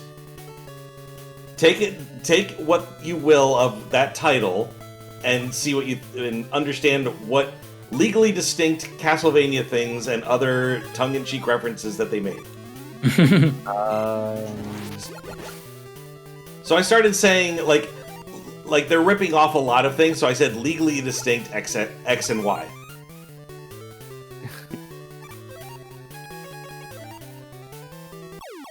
Oh, oh right, I mean, yeah. You're close enough to the boss door. You might as well. Do you refight? Do you refight bosses? Or No. No. Ah. Actually, yeah, you're right. It probably would have been quicker. Hey, there's a pit.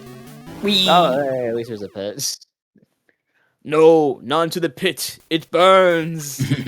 I think you could go left instead of right in the first Maybe. screen. Ah, no. No.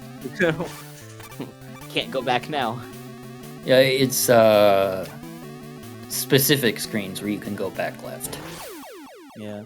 Someone mentioned that they played these Game Boy games for 20XXPO a while ago for like speedrunning. Mm. The speedrun showcase.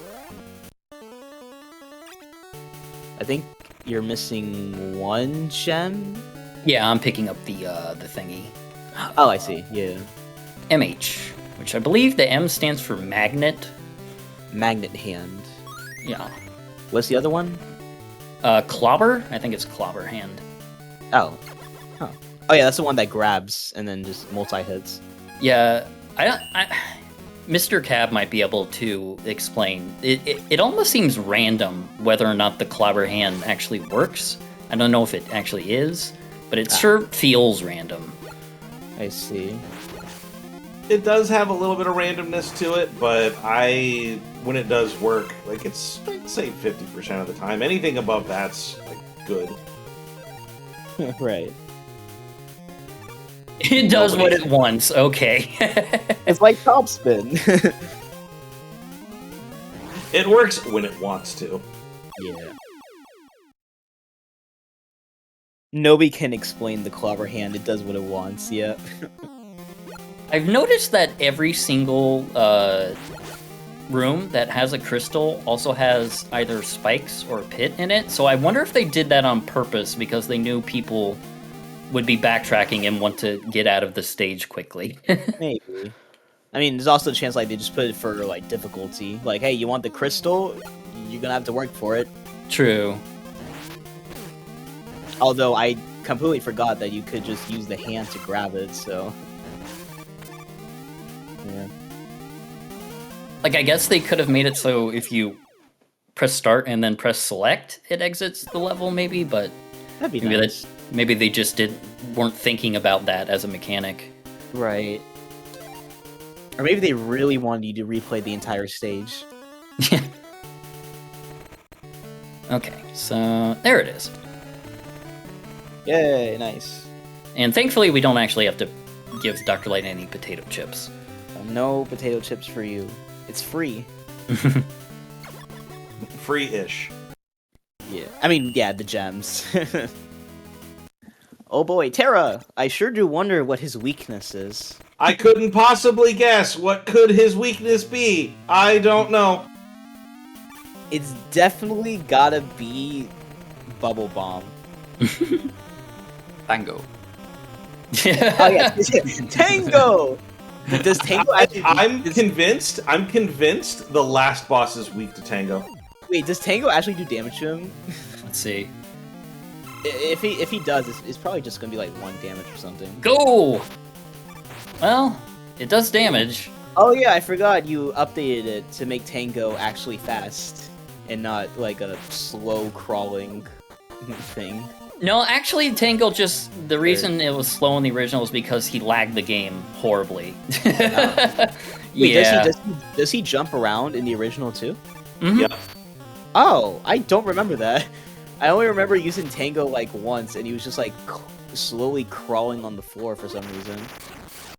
That's weird. Okay, never mind No, then. you know what's weird? Earth is weak to Earth. That makes sense. That makes sense.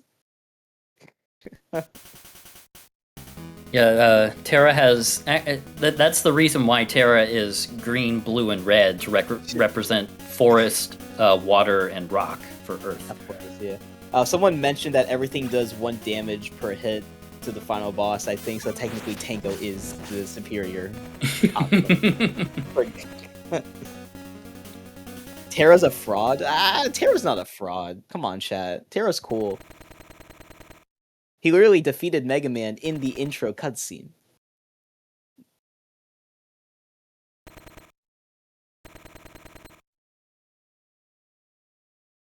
That's no star. That's no moon. It's a space station. So it is not a Death Star. It is a legally distinct exploration station. Yeah, it's just like the Death Egg. Kind of really interesting how like 2 popular video game franchises just have like a knockoff Death Star in some of their games. Mega Man, I've been watching Star Wars. I was inspired. I also played Sonic the Hedgehog 2 for the Sega Genesis.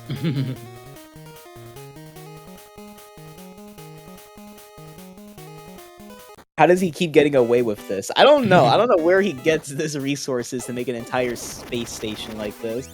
Chicken nuggies. Chicken. I'm sorry.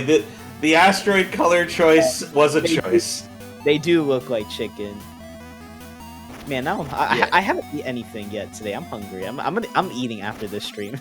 Same. I actually have like chicken nuggets that I can make in the oven. I'm just gonna make those now that you mentioned it. Yeah.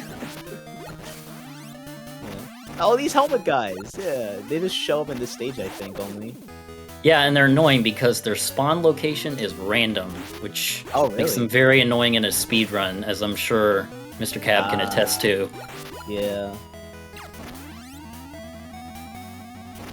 Someone could have thrown rocks at Terra and solved the issue much earlier. I mean, no, it had to be special rocks from space, because that's where it happened.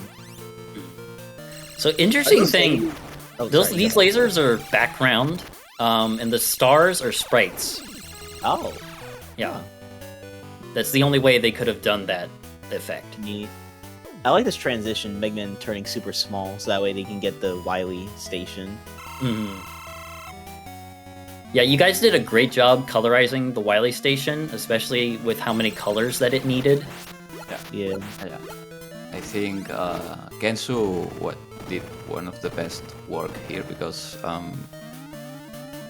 I haven't mentioned it, I think. I started this project alone, by myself, but I am not an artist, so I just grabbed some mockups made from another user in DeviantArt, I think it was. Then Kensu joined the project a year after, and I must admit that when he told me he wanted to join, I wasn't sure if he will do a good job, because I had bad experiences in the past of people who really wanted to help, but they weren't good as I wanted in the art part. And then when Kensu gave me his I think it was Mars, the first stage he did, I thought he's the man. He's the man who have to do the part. And I think the Tris or the Death Star or anything you want to call that thing, but it was like the second or third thing he did, and I was amazed by the result. Yeah. We didn't need to make any other edits to the first draft because it was perfect. Yeah. How did you slide underneath those mats? Were those like invisibility frames? Yeah, it's a weird thing with Pluto, I believe it's if you use it and then do a screen transition, then it lasts a little bit longer than it's supposed to. Oh, I see.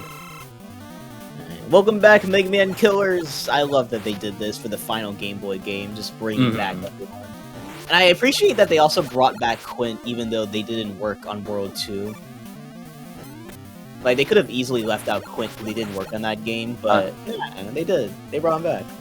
Speaking of that, there is a very fun fact about this boss battle, because Mega Man World 5 works or runs under the engine that started with World 1, then World 3, World 4, and then World 5. In World 4, they changed the Metasprite engine, so the Metasprites were stored in a different way than Mega Man World 1 and 3. And that's because World 4 and World 5 have more slowdowns.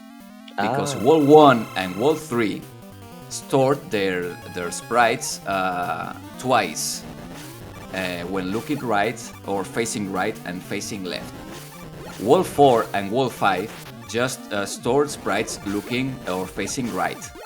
Then, if the character is facing left, the game flips in real time, which has a very high cost for a console like the Game Boy, that it is a very slow console.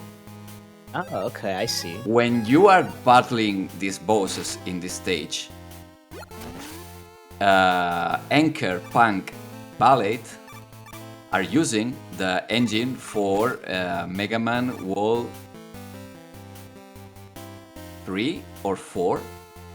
Fortunately, Mega Man World 5 can render these bosses too, these sprites too. But Quint wasn't made or running in the same engine as the other games, so they had to redo Quint using the engine for Mega Man World 5. And Quint is using the structure for the sprites in Mega Man World 5, not the rest of the World series. It is a funny thing. Yeah, that's cool. It makes sense. It makes sense because Quint had to be redone to run in this game. Right. So it makes sense to be working under the engine of the Mega Man 5, the structure of the Mega Man World 5 sprites. Yeah. But the other killers are stored in the structure of Mega Man World 1, 3, and 1 and 3. Sorry. Yeah. All right. I get what he's weak to. Is it water? Bubbles. No, photon. Oh, bubbles. Oh, bubbles work too. Yeah. I remember Punk was also weak to salt water, but I saw you using the bubbles. I mean, obviously, water does not work well with these robots today. Right. We missed the Proto Man room. I don't know. I think one of those rooms had Proto Man in it again. We're gonna see him whether we like it or not at the end. Right, yeah. Oh boy, boss rematches.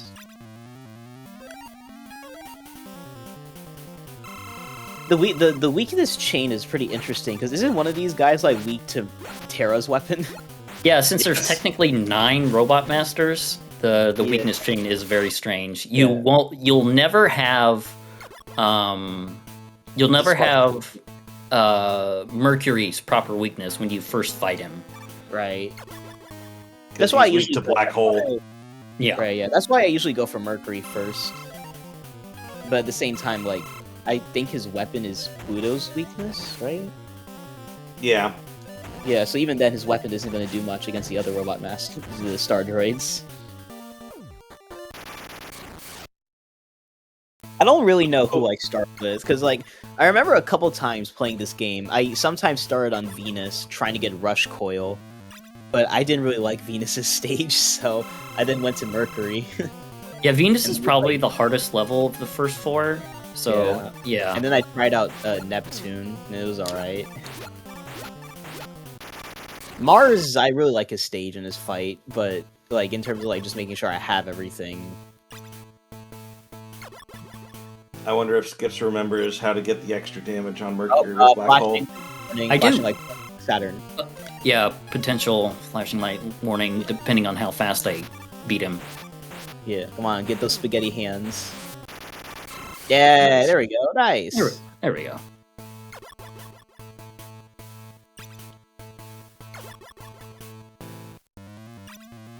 Oh, watch Neptune fry. Oh boy. Oh, is he weak to Spark Chaser? Wow.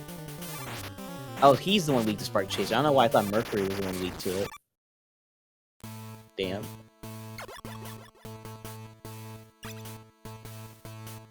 Yeah, their weakness cycle is just everywhere. Yeah, it is weird in this game. Yeah, this is the one weak to Grab Buster.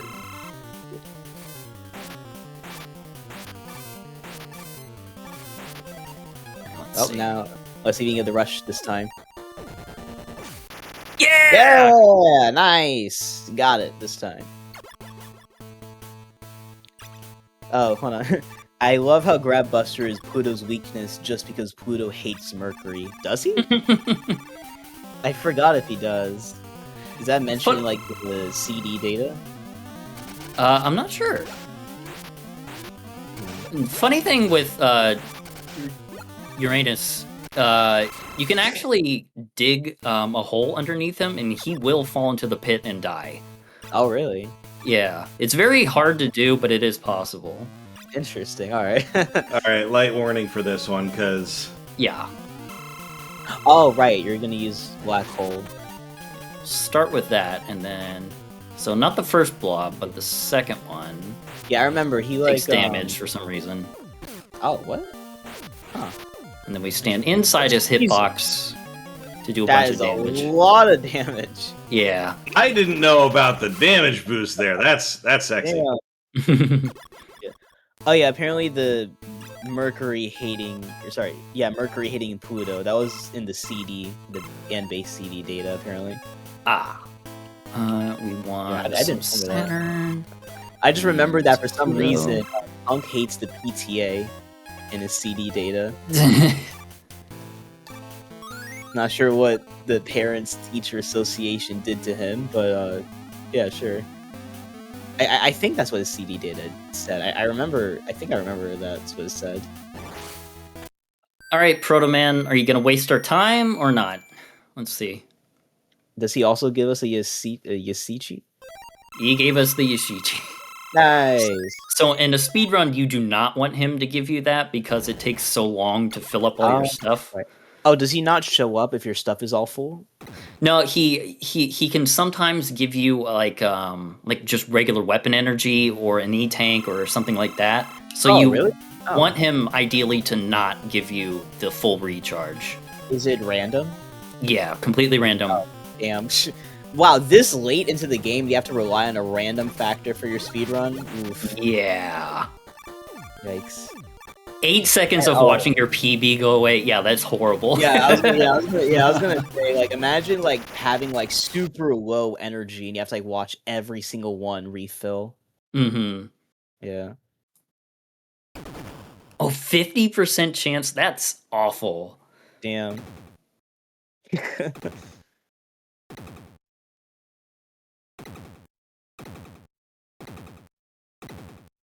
Oh, and here's the other arm. Up there it is. Number 2. Left and right knuckle. I think that's I'm what they're sorry, you still can't beat Wily Gundam. called. Yeah, the final. Well, I mean, in terms of Wily machines, the Wily Golem is a lot better than these arms, and then the machine we're about to see in a moment. Oh, another flashing lights warning, because whether or not we do the skip, if we do it legit, it's still going to be flashing. Oh, yeah. Yeah, the Isn't this big probably, like- flashing light warning here. Right, so yeah. you use Pluto to get iframes, and you stand on it, and then you do that. Oh, I see. Damn, okay. Yeah, so Isn't this called, like, the Brain Crusher? yeah. Yeah. And if you do it this way, it skips the second phase What the- entirely. Oh, Yeah. Damn. I didn't know it was skipping the phase, damn. All right, well, there goes the second phase. Okay, Might now not- hold on a sec. For this fight, Mark gets another flex. What did you do for the background here? I was about to mention it, but we changed the background on the original game for this stage. It is the final battle, so we wanted to make it look like intense, like I don't know the word in English, but Oh, climatic. climatics. Thank you. Yeah. I didn't know So the original game, it is made. I think it just made with one tile, if I recall correctly. So I started wondering how to edit. Not edit, but adding new tiles to the background. So I see. found where the stages are. I found where the stage tiles are. Oh, damn! And I edited the game loop, the game's this original tango. loop, so it got an animation. Oh, that's so cool. Yeah, this is so Yeah. much better than the original. The original was Yeah. like just a bunch of like lines in the back. It had sense because Yeah. if you play that stage in Super Game Boy, you will see the floor is a color and the background is another color. Ah, That's because of the limitations of the Super Game Boy. I see. So that's why they used a single tile for the background, because they couldn't add detail due to the limitations of the Super Game Boy. see. And that's why the tile is just like 4 vertical lines, because this stage scrolls vertically when falling floor. Yeah. And the Super Game Boy color capabilities are very different from the Game Boy Color. The Super Game Boy, it is if you could place, I don't know how to explain it in English, but you cannot do scrolling when GG. You Okay. cannot do scrolling when you are colorizing a screen. For that reason, Super Game Boy games only used color in static screens, like title screen, like pause screen. So that's the reason they used a very simple, and we tried to make it more to improve it. Yeah. No, I love this background. It looks awesome, especially with this final fight. Also, nice job, Tango, getting him. Yeah, yeah. I'm assuming Kensu drew the graphics for the background? Yeah, we borrowed the graphic from Mega Man Rock and Roll. Ah, Oh. No. For the first version, these graphics are ours, but for the first beta, I think he borrowed the graphics from Rock and Roll Unlimited. I can't remember. Oh, I see. What is the game that includes a dragon? I know Rock and Roll has Drake Man. That's the dragon. Based Yeah, on- Drake Man. So we borrowed the background for Drake Man for version, and we when I as a of concept, sorry.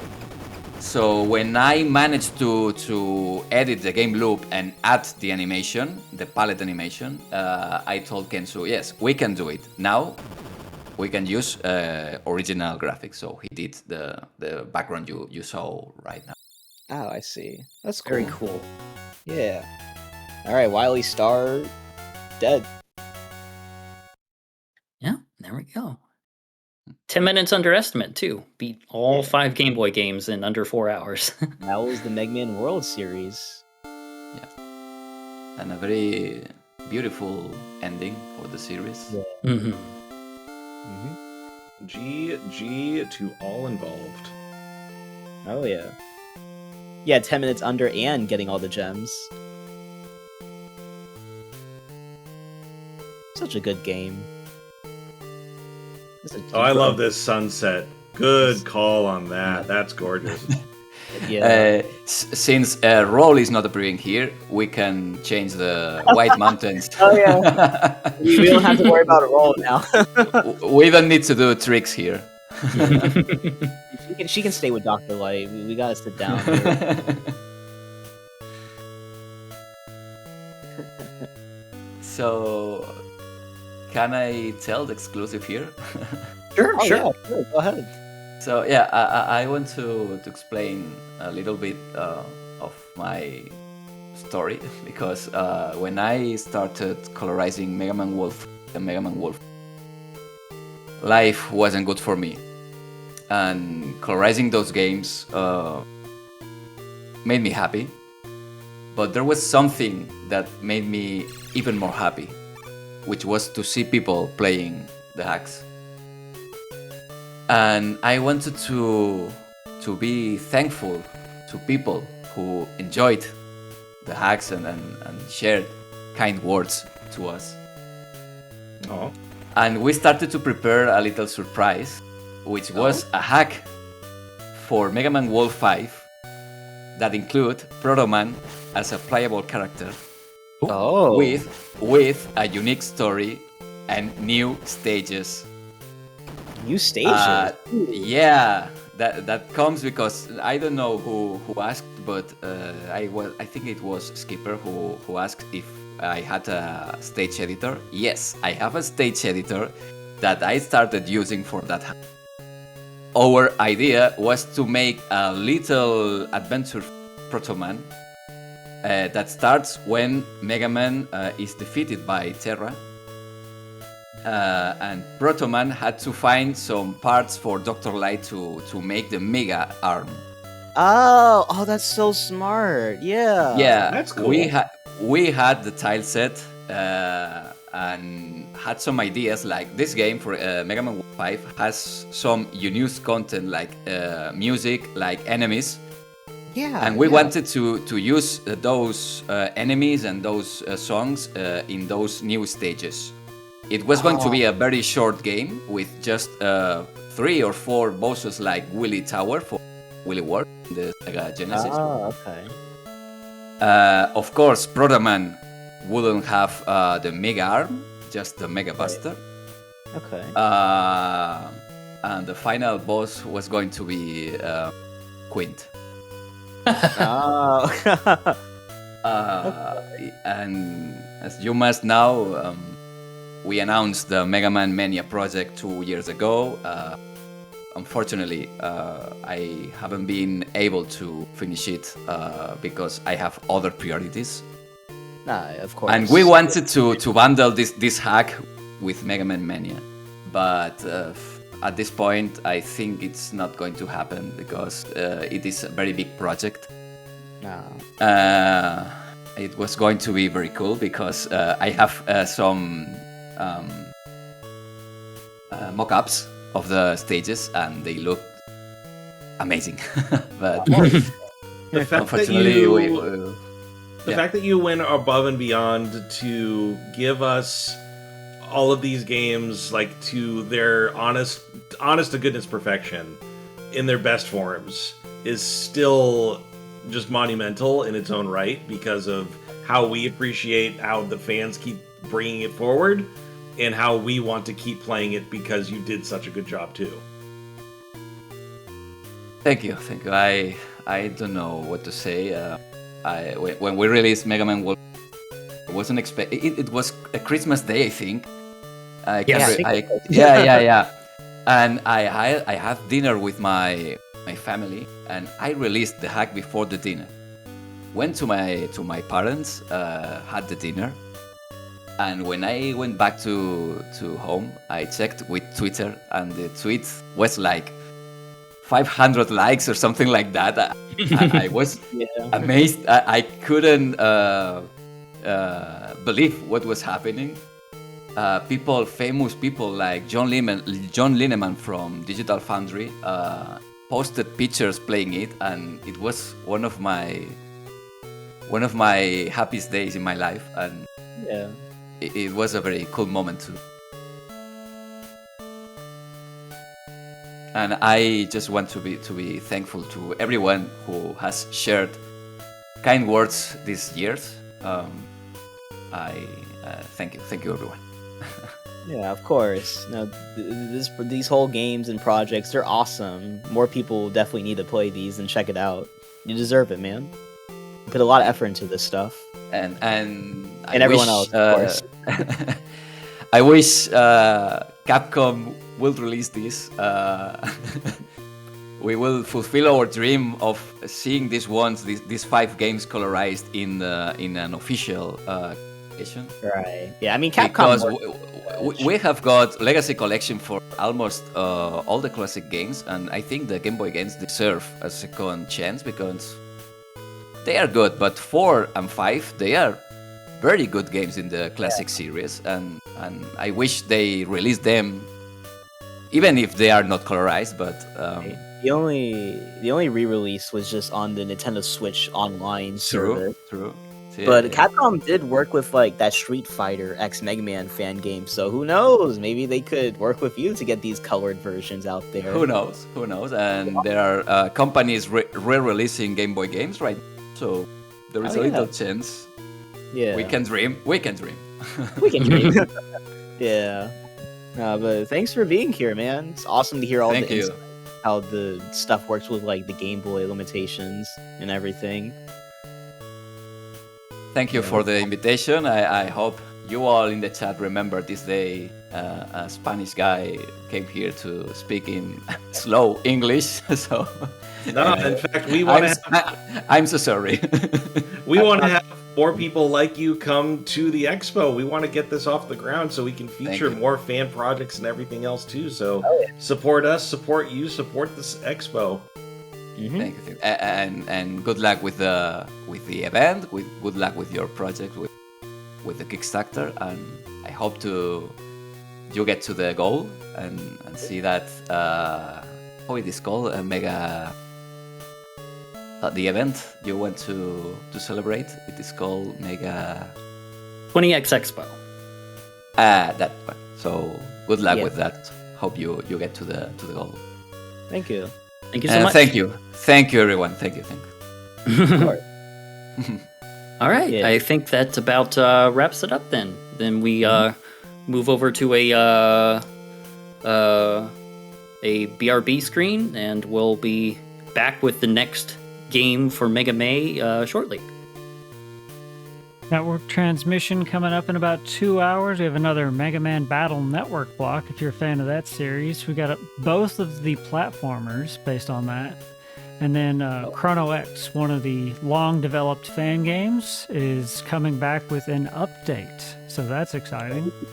And then if you're in chat after that, you can join us for One Step from Eden, which is a roguelike inspired by Mega Man Battle Network. And we're going to let chat pick the upgrades that our player has to pick as they try to survive. That's going to be interesting. Mm-hmm. Giving chat some power. Indeed. So fantastic run, Skipper, and appreciate having one of the developers around to talk about the history of the project. Fascinating stuff. I hope everyone enjoyed, and we will be back in a little under 2 hours for more live Mega May content. Sounds good.